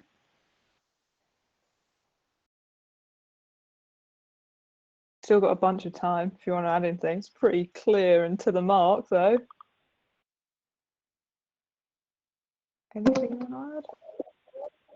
I don't mind adding, yeah, just some details. Here we've kind of done like a rapid like overview of everything that like the more final stuff, but we've also got the kind of like frame by frame development of the video. So we know how it's going to go down. So it features really everyone that could be using the app and all the different functionalities. So you're constantly kind of going in and out of the user interface of the app, back into the community, back into the interface to see how those things kind of interact. And we have like a strong focus on this idea of like radius, the idea that you can choose what you consider to be your local area. Like, so you can choose, let's say you want that paint that Maddie was talking about earlier, you know, you've got some old paint, somebody is looking, you know, for literally like some free art materials. So like, yeah, as a maker in our video, she's a carpenter, and she can set, you know, in the app, okay, you know, I'm willing to go this far from my home. She looks it up in the app and she can pick it up from the guy who has it at his place. So that's one example of the interaction that you have within the app. The idea would be that it would be really customizable for like, so whatever the people in that area are using the most, that'll be like sort of the emphasis on the app. So it's all based on like local area, what that area wants or needs. So like if it's a larger city, it might be more focused on shops, or if it's more of a like smaller community, then it might be focused on like, oh, I'm giving away this thing from my house. So it can be really customized. And I think our goal is that it's a social media platform. So really, we have people that are posting what their needs are and other people posting what materials they have. So it's really us just facilitating that kind of communication. Yeah, and is that all the time we've got? Nah, go on. Add a little bit more. No, it's just to say that it also allows for a bunch of things to be located that usually aren't, like, for example, like scrap stores. I mean, I know the ones around me are held by local grannies, so they don't really have like a website. They don't really, so, but it's a really useful resource for like students, because all the material, you know, just, yeah, so if that's on the app as well, it allows people just to be more aware of those things. Same for scrap yards. They don't really have websites most of the time. So it kind of answers that need as well. Cool. Right. I mean, you guys have nailed that pretty hardcore straight away, so well done. Right, 5 minutes of feedback. Off you go.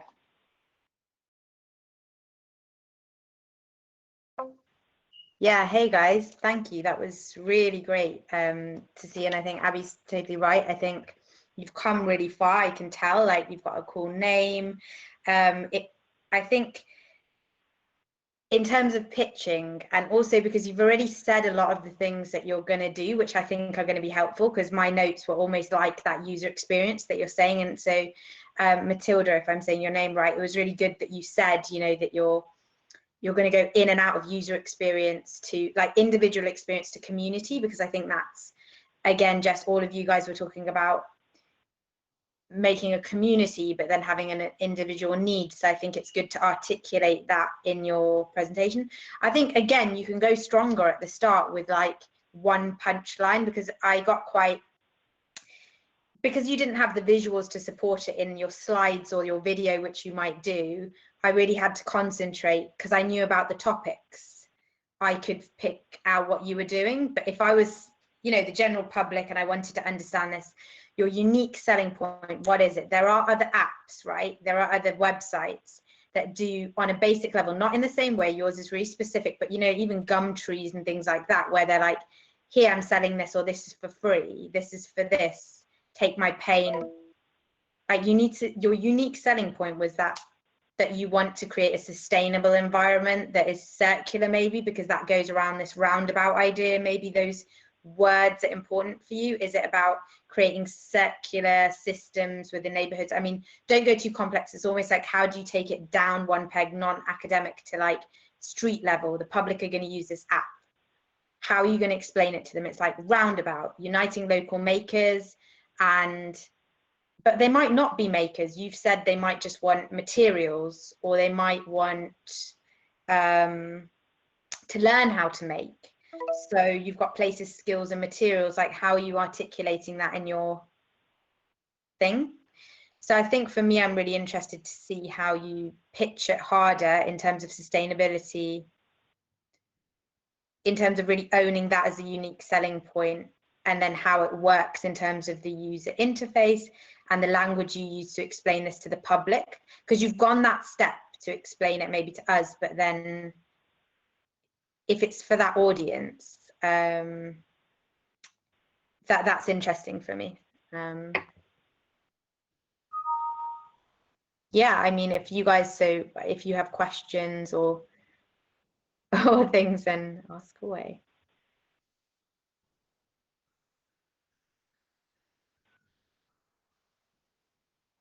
I think you guys have got something, you've nailed a need here, which I think as a student I definitely felt, and also now, like, you know, not living in a city, I still feel, which is this, like, you know that there's all these resources hanging about, but it's only by chance that you usually manage to get hold of them a lot of the time. So I think this is a great way to formalize that process for people, and especially, as you said, like going in and directly going to like a scrapyard and being like, do you mind, can we put you on this, and we'll let you know when someone's coming to pick something up. I think you've done a good job on that side of it. And I think there's actually by-products to this idea, you know. So I think like the one-on-one exchange of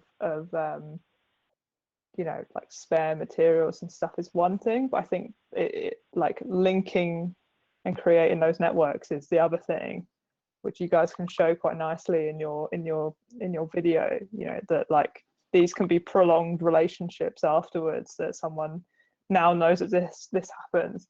I'm like thinking of real world stuff, and specifically in our town where our studios is, we're like right on the edge of town, and there's loads of makers there, but not many people know that we're there.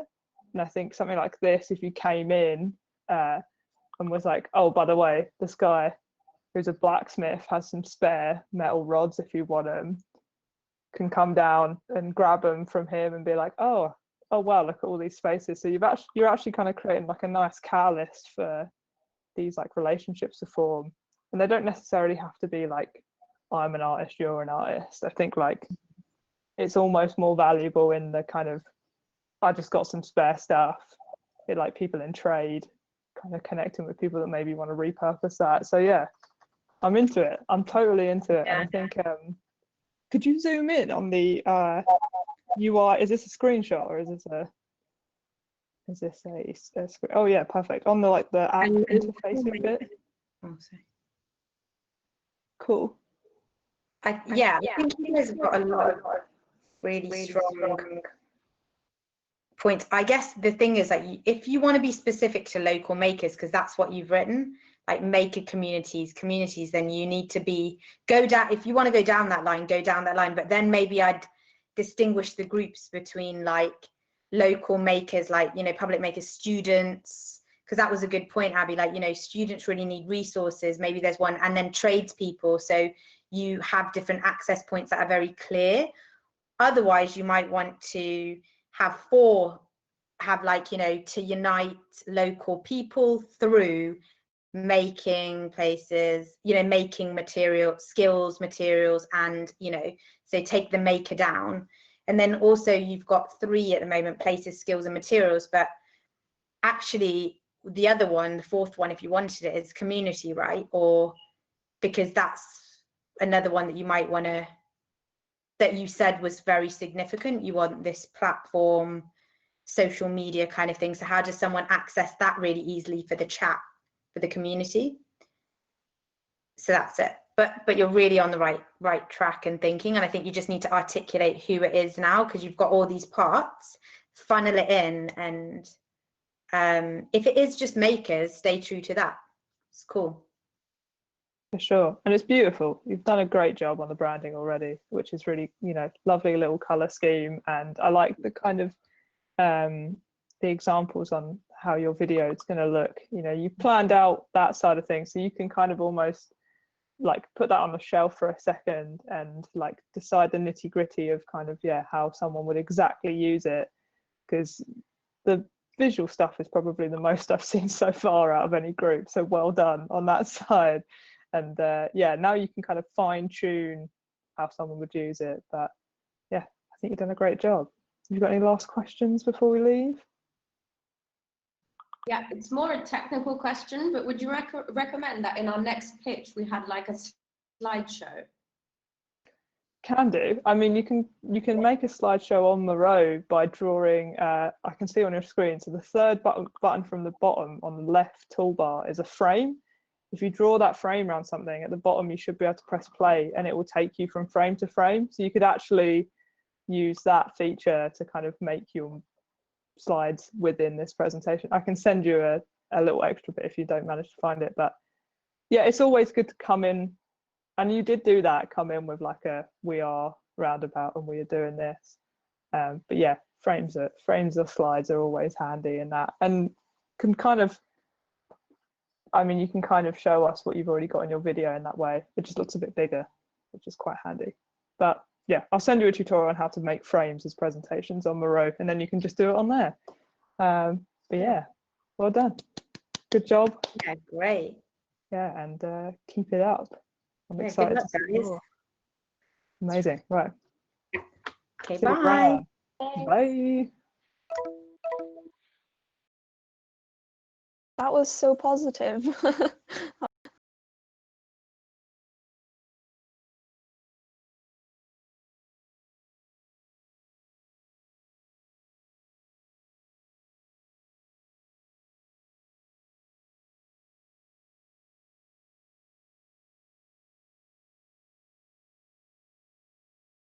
Shop, that is someone who, and or you could be a buyer who's someone who either grows their own produce or who would simply like to exchange a food or would like to buy local produce. When you go to the main page, we have two broad headings. One is the near you and one is the following. With the near you tab, which is location based, it shows you the most close local food store next to you. And with the following, it'll show you the local shops where you usually go. So you can keep a track of what has recently come into the shop. The other page, now when you want to sell something on our page, so we have there are major into 3 pages. When you first come to the sell your produce page, you can either choose whether you're selling a fruit, a vegetable, or herb. Then you can select what kind of fruit, which fruit you're selling, and you can choose the price range. And you can upload a picture of your fruit so we know that the produce is homegrown. And this also gives a notification to all the people using the app that there is a new fruit in this particular local store. It'll come up on the local store's page as well as yours. And then when you go next, you can when you go to the search, you can look for videos on gardening. You can look for stores around you. You can look for people who are growing around you. The search page is very holistic. It gives you quite a bird eye view of what's happening on the app. On your profile, you get to see your name and your recent progress as to what you've contributed to the society, and what are and if you have any tips or tricks because you are a gardener yourself, you can put on the information that you want to share to the community. And I think that, and then you will also have a collection of videos that will be curated for like teaching people gardening and vertical farming in places that do not have a lot of area for farming. So all in all, we want to build a sustainable environment where people can grow food, like just build a community. Because currently the feeling of togetherness, especially what we realized during COVID, is that when we help our community, we feel more better. So we want this to be something that can promote that. Wow. Great, very clear. You've still got a minute or two if you want to say any more. I mean, anyone else in the team, I'm good. Okay. Looks like it's over to you, Ju. Off you go. What do you think? Well, it's very strong. It's very simple and clear. and I really, really like that. I think you said some things that maybe weren't in your screenshot, so maybe you just need to look through the journey, the storyboard a little bit, to make sure that some of the things that you're describing are actually in there. A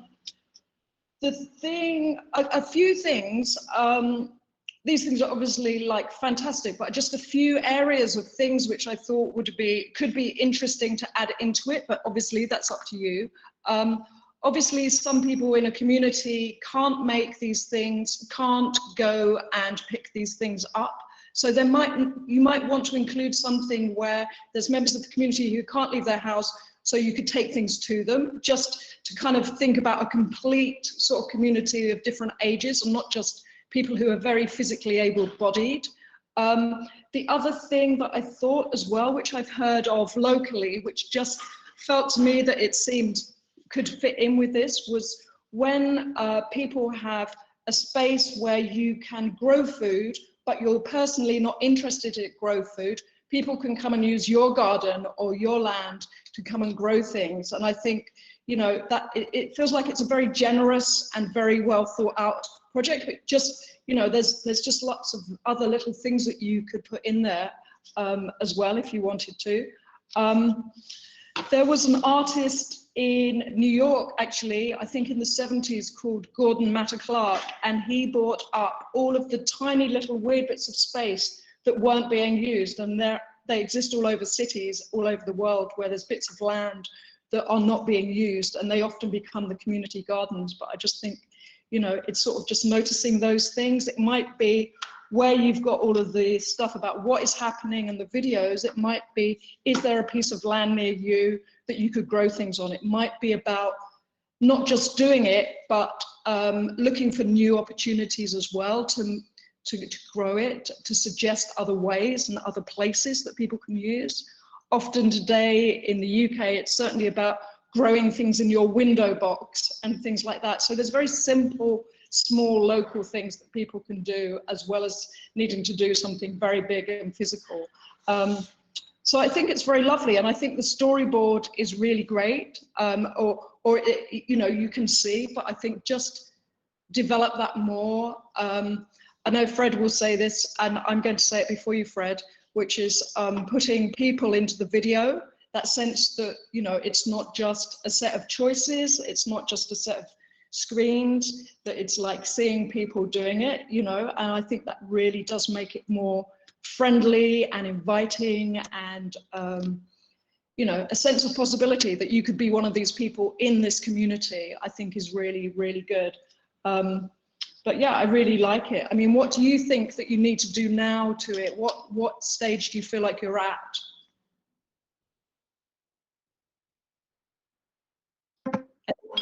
I think we're still trying to figure out all the little logistics of it, and all the details, you know, what stores are we going to sell to, and how can we enable people to exchange food, and what's the right thing to do, really. Yeah. I would leap straight there and say, I wouldn't worry too much about the details at this stage. I would worry about how you're going to convey this as an exciting and compelling experience. Because at this stage, you're still pitching, so you don't actually need to nail down, unless it's part of your story and part of what you're selling in the pitch, just gloss over the details and think much more about the kind of wow factor, you know. But again, I can't help chipping in with these great ideas. I will shut up, Jew. No, it's good. It's good. I think you're absolutely right. I think it's like, yeah, make it compelling. Don't worry about the details. It's a great idea. It's a great idea. You know, it's very current. It's going on everywhere, but your version of it is going to be different. You know, and always for me, it's how do people hear about it? You know, how do you hear this on the grapevine? And I think rudimentary. It's fun. It sounds, you know, it feels like basic cooking. It feels like all sorts of things are in there. But, you know, I think, yeah, make it exciting. Make it something that you think, yeah, I can share that with that person. I can sell that. I can grow that. I can maybe teach that person how to grow that, or I can cook that. Just make it sort of effervesce, you know. I think it's really lovely. But it's just really nice to see that it's on your phone. You know, that's very simple. It's very straightforward. You know, it's on your phone. You can take a photo of the vegetable, you can take a photograph of it, you know, then I can sell it. It's kind of neat and tight, and yeah, but just finding a language where you're all happy, that you all just think, yeah, this is sparkly, you know. And show that. Show what you just said to me about, oh yeah, taking a photo on your phone, and then suddenly, you know, show the experience. You don't have to make it. You do have to show it. Not at all. Not at all. Not at all. Yeah, I think it's. We still got a full 5 minutes. Any other questions? Other thoughts.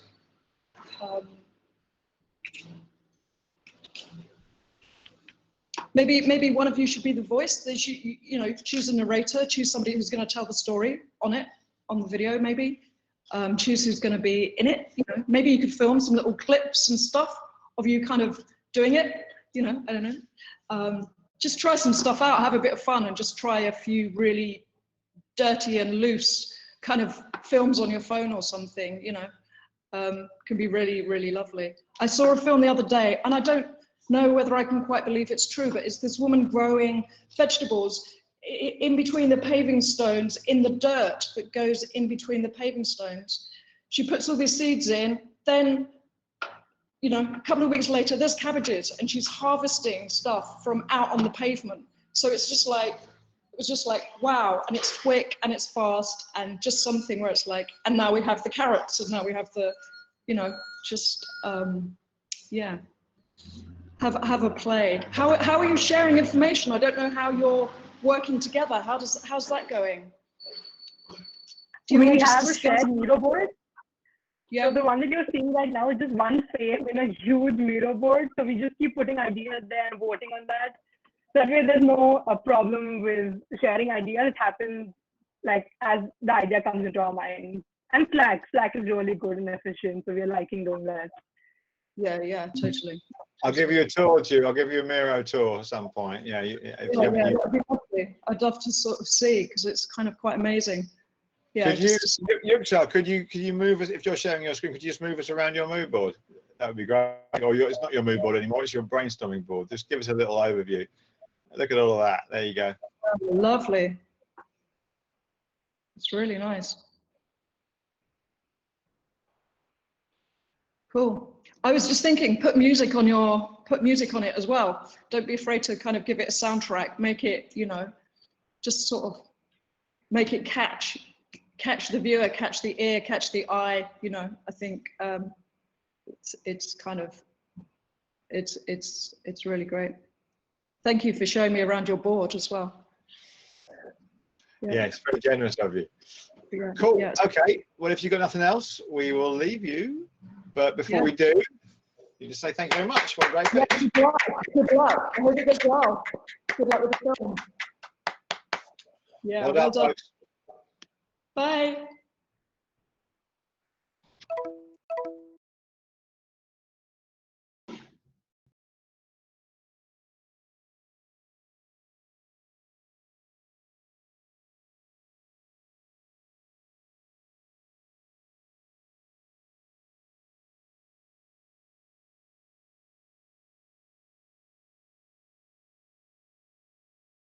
I think someone's screen right now, or is this, how are we seeing like the files that are uploaded? How do I flick through them?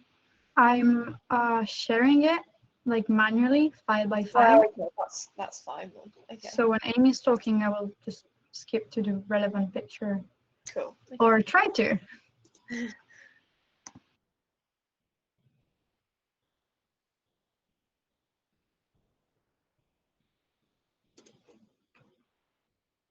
This is going to be the standard background for the presentation.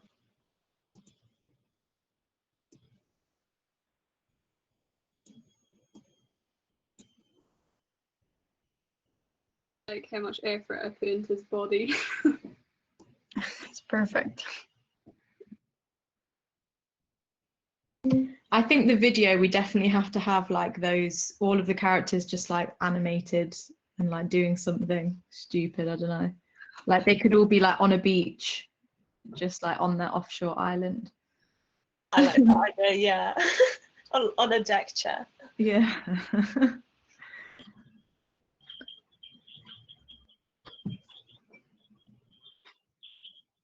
They could be having a garden party or something.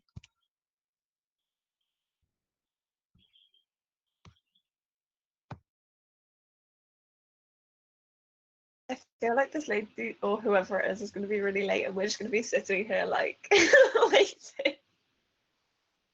A conversation about being rich.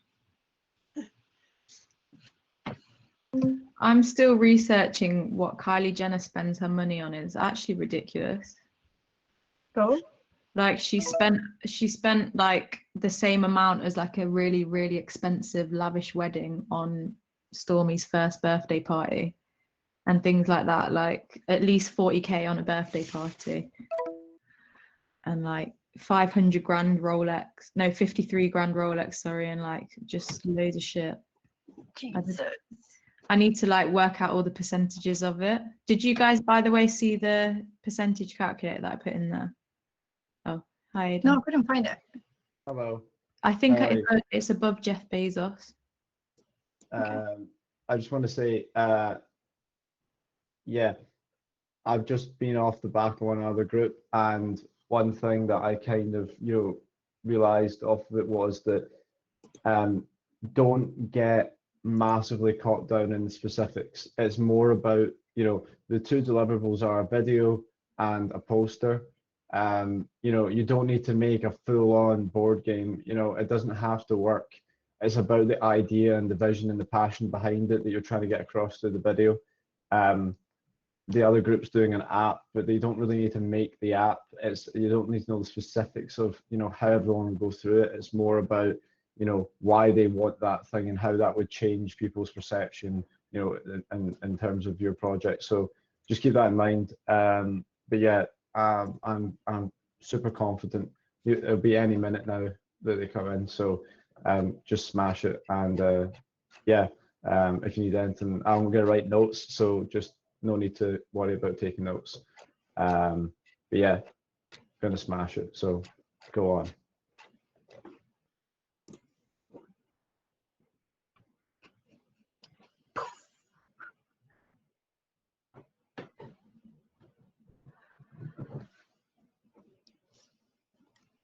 Getting anxious.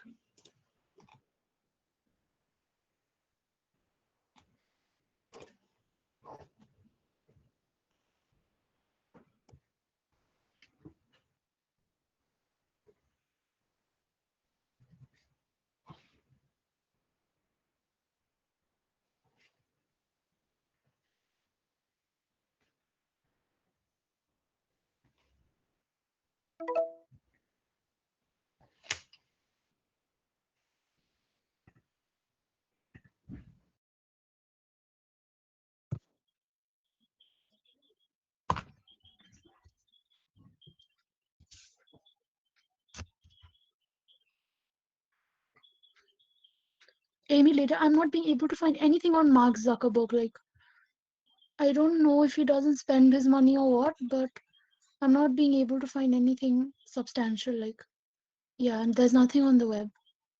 Lizard food. Spends 100 million a year on lizard food. Have you looked on Business Insider? Because they have a list of most people, like of what they buy and stuff. I'll check that out. But I've been to a few sites. There's nothing. It has talked about how Facebook, the company, has lost money. But personally, I don't think he spends money. I don't know. Just doesn't live. He's an alien, so he doesn't even need to eat anything or do anything. I think Kylie Jenner is the most absurd. Yeah. She spends that much every year on Stormy's birthday, not only 1 year. Yeah, crazy. We need to work out the percentages of how much that costs her. Because she's like the least earning person. She is only worth 900 million. Only? She spends more than all of them, I think. But like Mark Zuckerberg, like he tried to like sue a whole village because he wanted to build a new house there or something like that recently. Yeah, stuff like that we definitely need to put on there. Make a note of that. What was that you just said, Rachel? Mark Zuckerberg tried to sue a whole village, so that you could build a new house there. What? He was trying to sue or trying to like kick everyone out, and they were like, "What are you doing?" So I can't remember. I think he did win actually because of it. But, yeah, that's on capitalism. Maybe that can be a special skill.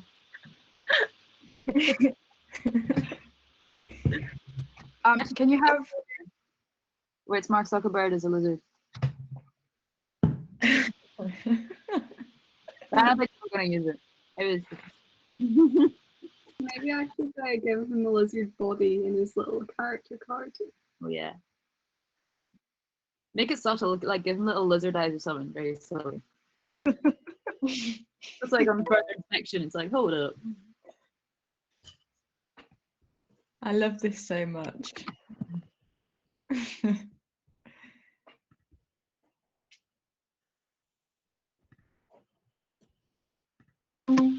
Do we have any ideas what we're going to put like on the poster yet? I think we should have like all the characters and some examples of like the cards, maybe. So like maybe a collection card displaying like this, so you can write, you can read the text and yeah. I'm thinking like, you know how Ring of Fire, you put all the cards like panned out like on the outside, we should do that. And then have all the characters in the middle maybe.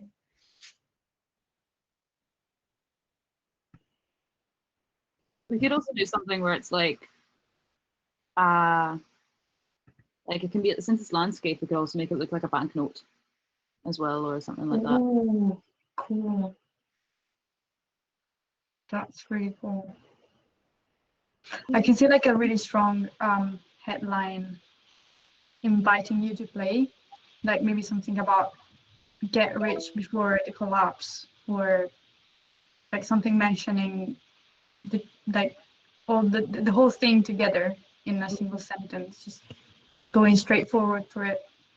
We should look at the way that like betting agencies like get people in to play and like the whole like win money, but then like there can be like a darker sort of message with it.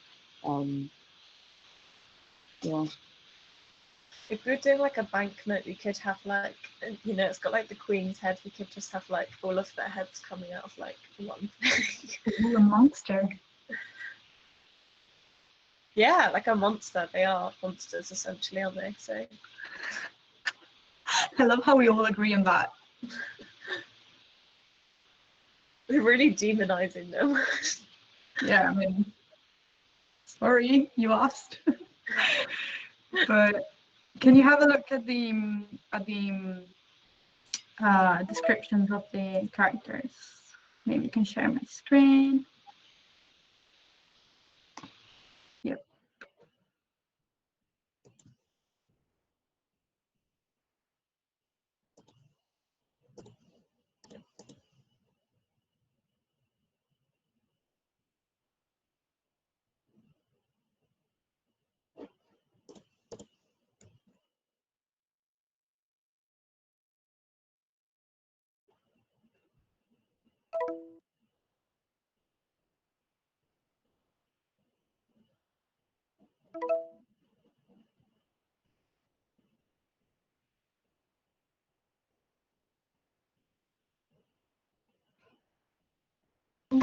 I guess like Aidan was saying, like we have really got into like the specifics of the game and like the rules and stuff, but I mean, maybe we didn't need to do that, but I definitely think after we've done this, we should, even if we don't use all the content, we should at least like post it online somewhere.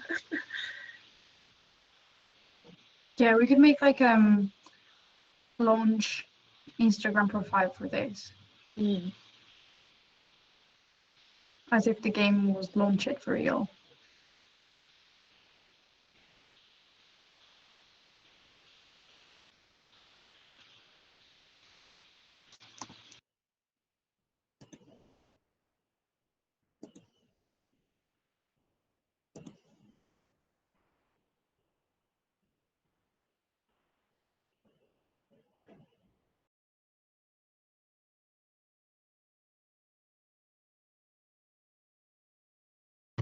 Okay, I finally dug up some dirt on Mark.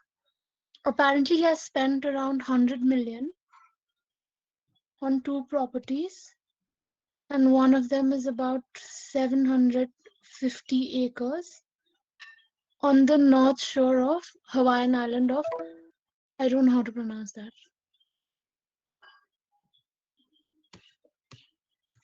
Yeah, stick that on. I've put like most of their properties and stuff as well, and like calculated the percentage of how much of their worth that is. So like they've spent like 0.001% on like huge houses, which is crazy. And apparently you can't copy paste from Business Insider. I've been doing it. I tried to do that, but it like copies around like a sentence, then this wait a minute, I'll show you. Is there like an image in between? Because I've been doing it when there's like just little bits together. I had to type a whole paragraph because I couldn't copy and paste it. Oh. Let me check though. Yeah, so about 5 or 7 words like copies, then they have this link from Business Insider and they're like, read more at. Oh, that's weird. Yeah. Maybe just, you don't need to write it all anyway. Maybe just put the numbers in. They can also probably just send the article in Slack as well. Yeah.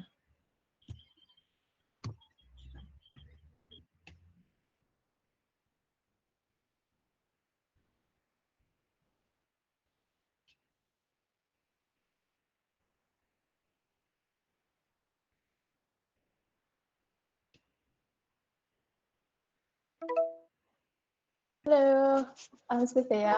I'm at the Hello. Modual Sparsh, and we have Matt from Blast Theory here, and he's going to listen to my tips. Yeah, so you guys have 15 minutes. I'll start the timer. Good luck. Thanks a lot. Cheers. Hey, it's really nice to meet you all. I'm really looking forward to hearing about your ideas. Lovely, thank you.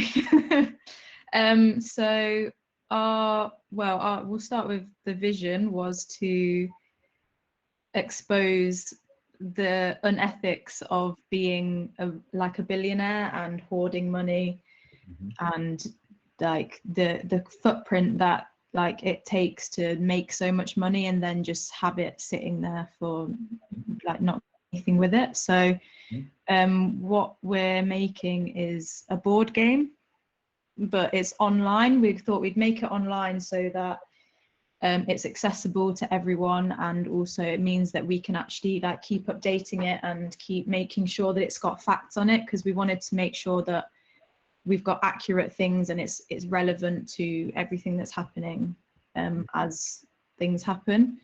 So the idea is that the board is kind of like a Monopoly board, and the name that we've chosen is For Better or For Richer. So the ladders, we've got ladders going around the board, and then basically as you start in one corner, and each player has a different color, and as they go round, it makes footprints. So you're not necessarily buying anything like in the game, but as you go round, you're making money, and as you're making money, your footprint kind of goes on the board. So it's like representing your carbon footprint. And so to move, we have these movement cards, and each one kind of says something that you've done, like you've either made money and there's a consequence of that, like an unethical consequence, and you move forward, or you go backwards, but like because you lost money, but you maybe like had to donate money and then you lost money, but you're still going backwards because you lost money. And the whole point is to show like as they're making money, they've got this footprint going, and like they're using up resources, they're exploiting people and things as they go around the board and make their wealth. So there's a limit to how many times you can go round, because obviously there's a limit to the world's resources. So you go round 3 times, and whoever gets round 3 times wins. And then we have these fortune cards, which are like you land on a space that has the fortune on it. You have to pick one up, and it's kind of like something stupid, like you post a tweet that's like out of pocket and you get cancelled, so you have to go to cancelled jail, like Twitter jail, and then like write a tweet to be able to get out again. Right. And it's just like silly things like that to kind of like satirize just the whole culture of being a billionaire and being rich and having all this money.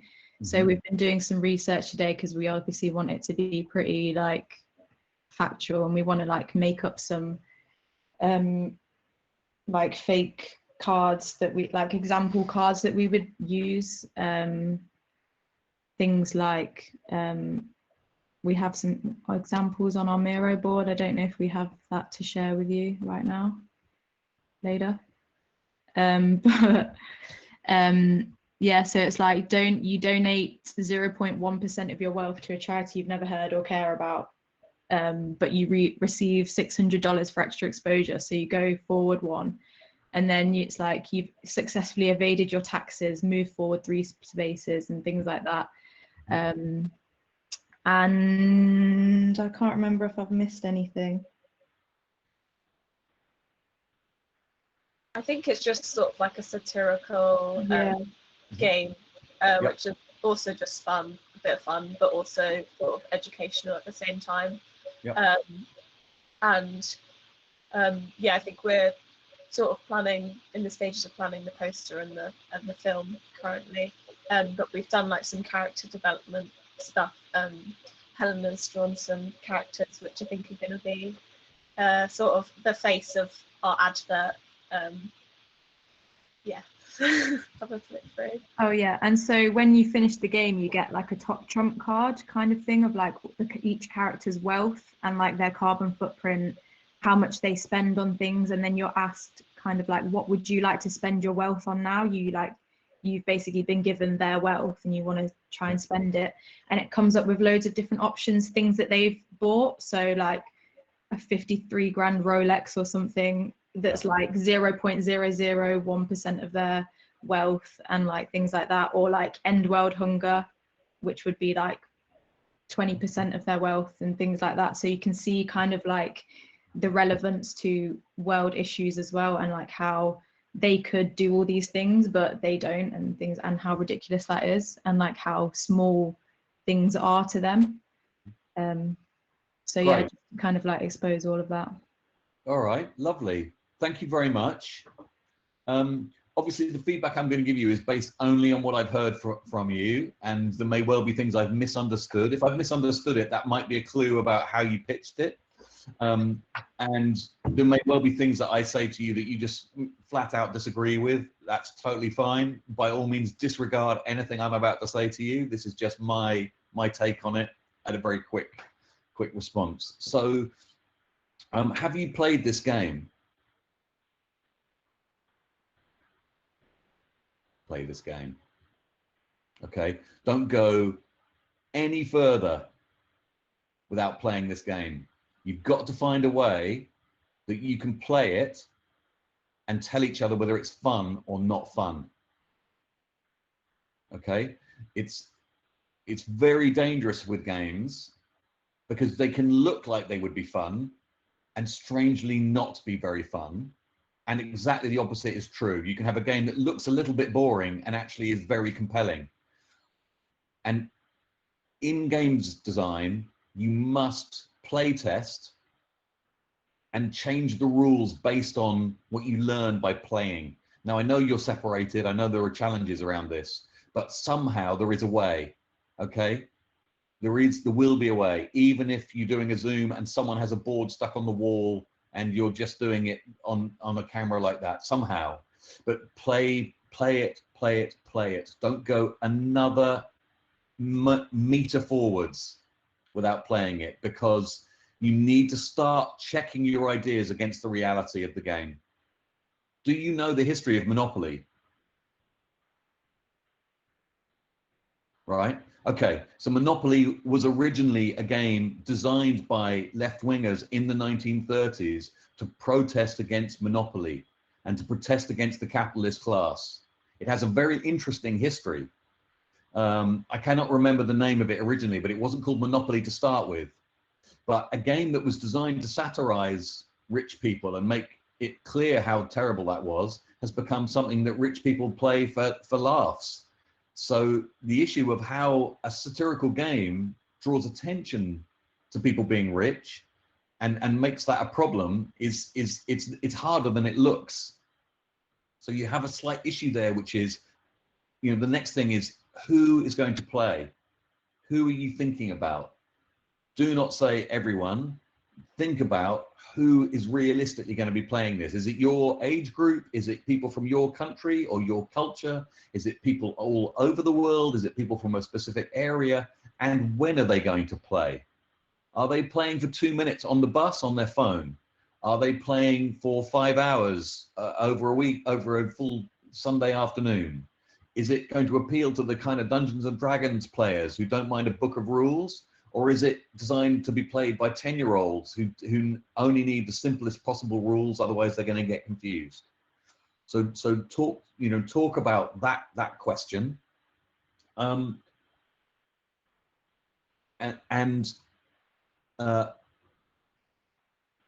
What I think you need to really focus on as you play is, what is the message you come away from a game that you leave the game with? Because the game is going to have a win condition. So how do I win? Do I win by getting richer? Or do I win by getting poorer? Or do I win by doing good while staying rich? What is it?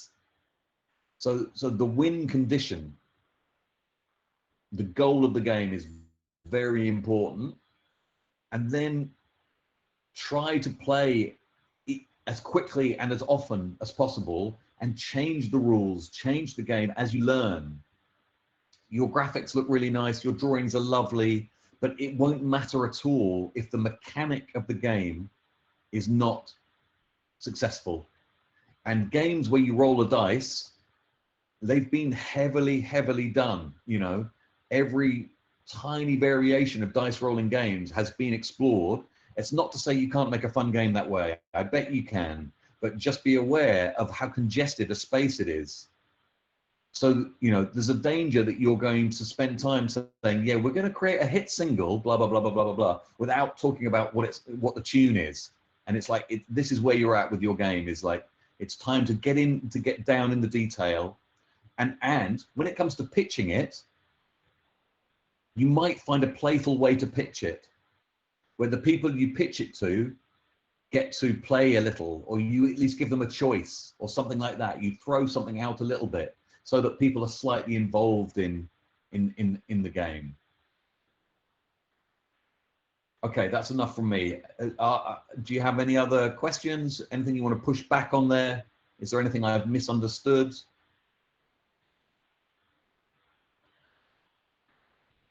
Hello. Just to clarify. Hi.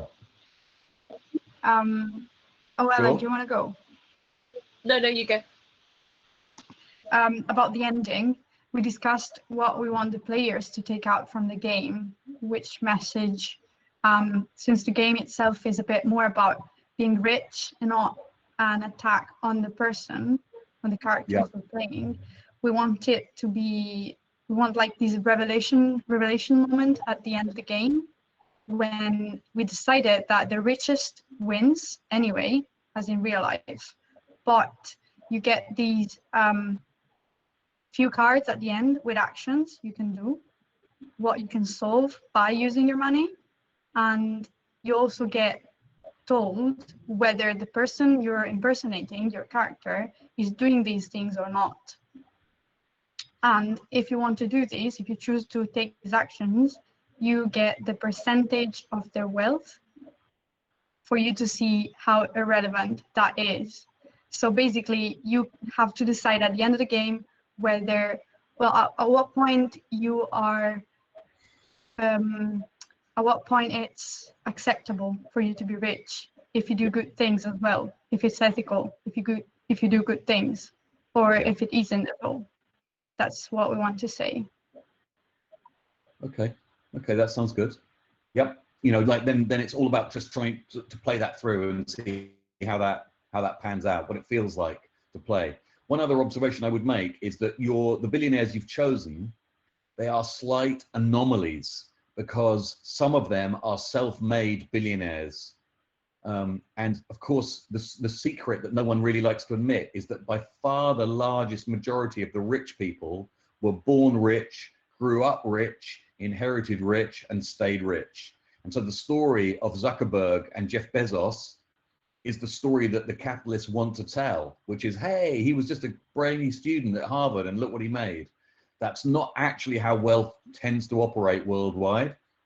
Now, you might not want to get involved with that, but there might be an opportunity for you to sort of flag that fact, which is that generally wealth mobility is declining. So it's not just that you've got these billionaires, but you've also got lots of rich people who just stay rich. They get into the best schools, the best universities, they get the best jobs, and they compound their wealth over and over.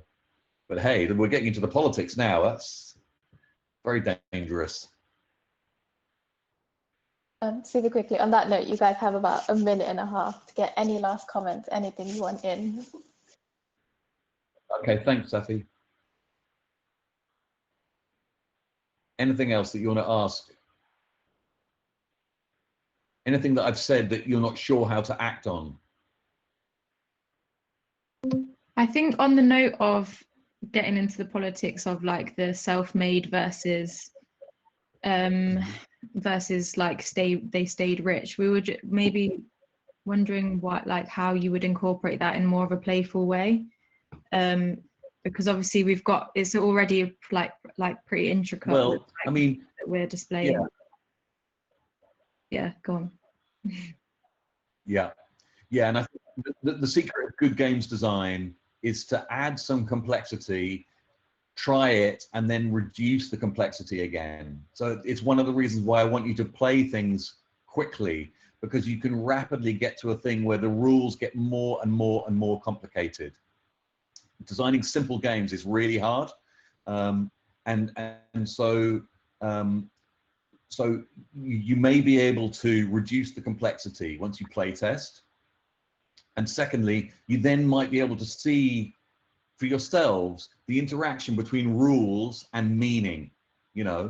What kind of rule do you want? Like, because if you have a rule which just says, you're so rich, you've got so much money that you could do X if you wanted to, but you don't, that's only a very small point to make. And that's a point you might want to make once in your game. You might then want to make other kinds of rule. You want the game to sort of show other aspects of wealth and how wealth operates. It's one of those things where it will get harder and harder, I promise you. Having designed games myself, where we're looking to try and reflect ideology, I can assure you it's a very tricky business, and Monopoly is a fantastically interesting example for the reasons that I mentioned earlier, which is it was designed to be a left-wing game. So, but that's the fun, and I think you should have fun this week, playing and seeing how those mechanics work. So it's get on the dance floor and just play with it and try out different ideas. But always, when you're in a group, it's so easy to allow lots of ideas to add in. You must always get ideas out as well. And you must all agree together, yes, less rules is better. So if we can get rid of a rule, the rule should go, so that you're trying to see the wood from the trees to clarify and sharpen your proposition. But it's a lovely idea, and I really think you've got great potential with it. Best of luck. So guys, we're almost up. Everyone will be moving to the Zoom room now, the main, for Fred to do his wrap up. But well done. You guys did great. Great presentations. Thank you, Matt. Cool. All right. Thank you. Thanks so much, everyone. See you in the Zoom room. Guys, just before you go,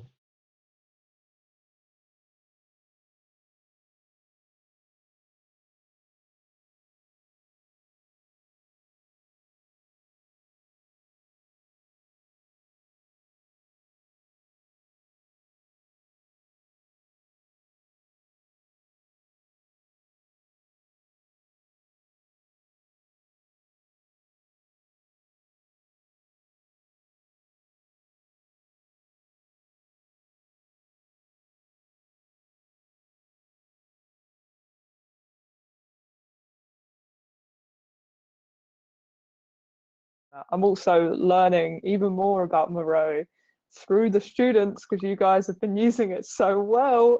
So yeah, it's really cool to see kind of like, I think I'm a visual person, and to be able to like proper just structure something out, even if it's on a sticky note, but to be able to do that on Moreau is really helpful for me. So yeah, it's been very cool to see how that's been used, and glimmers of design, which always gets me excited. There's the beginnings of design for a lot of people. I mean, some people have already nailed it, but that's the exciting part for me, is kind of when people start delving into branding and design, because it's something I love. So yeah, I'm excited, and I feel really pumped to see where these all go.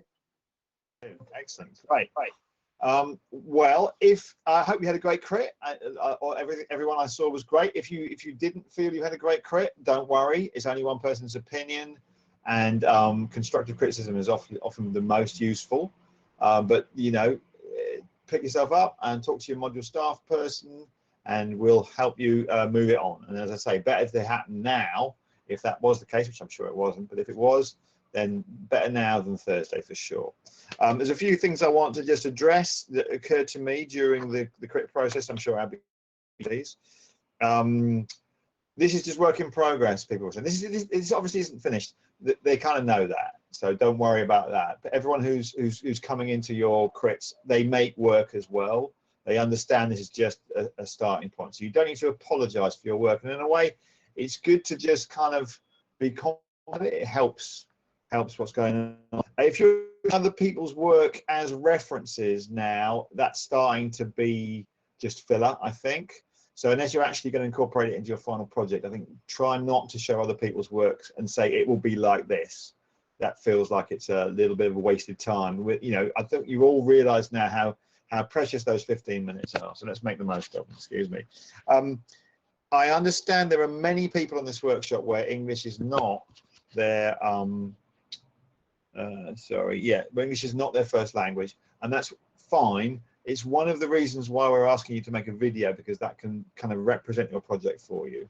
So don't worry, and make sure that you know what the message is you want to convey, and whether it's slides or video, you can do that without having to use, you know, absolutely amazing English. I want you to, with the film, it's great. I was in one group where clearly there was a concern about getting every detail right about the actual product. You don't need to do that. You do need to be very focused, but working out exactly how every interaction works, that's not going to go in the film. That's not necessarily going to be asked of you on the pitch day. What I think the goal there is that people see your film and then they want to come and talk to you in a breakout room. That's what you're trying to get them to do. I've seen this amazing project. Now I need to know more about that. So let's talk to those talented people and find out more. And at that point, maybe you need some more answers to the questions. But in your film, it's about how you want people to find out more from you. And last one I've got is, just imagine when you're making the film, imagine this project has been an amazing success. That might help you. You know, imagine it's already out there in the marketplace. If that's a useful thing to imagine, you know, you were wildly successful, everything went like a dream, and now you're going to tell us about it. So yeah, that's probably the confidence that will serve you to pitch. Abby, what any thoughts from you?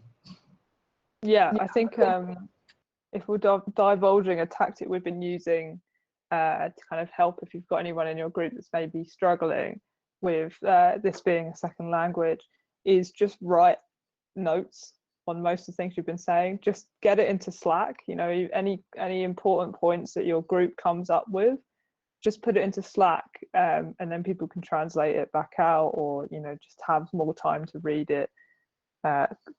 You may have noticed that we summarize almost everything we say in these little checkouts so that you can read them. So that's a little handy tool to help your group along if you're maybe struggling with language.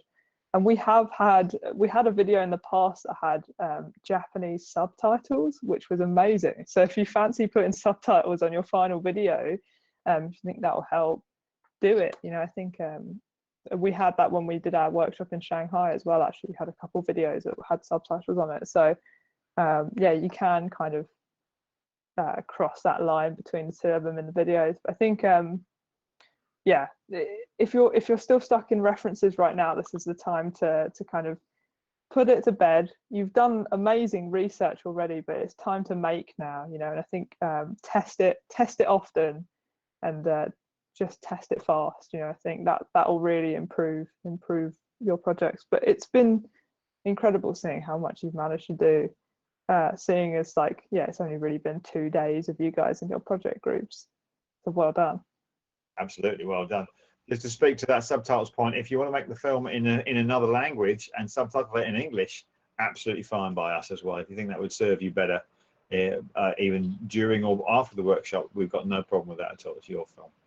So we're going to break shortly. There are questions. Please put them into the questions channel. We're here right now. I can see one question. Oh, I've got banging outside. Sorry about that. I see one question from Susanna in the chat already. You can't find info about the size of the posters. That's already been answered.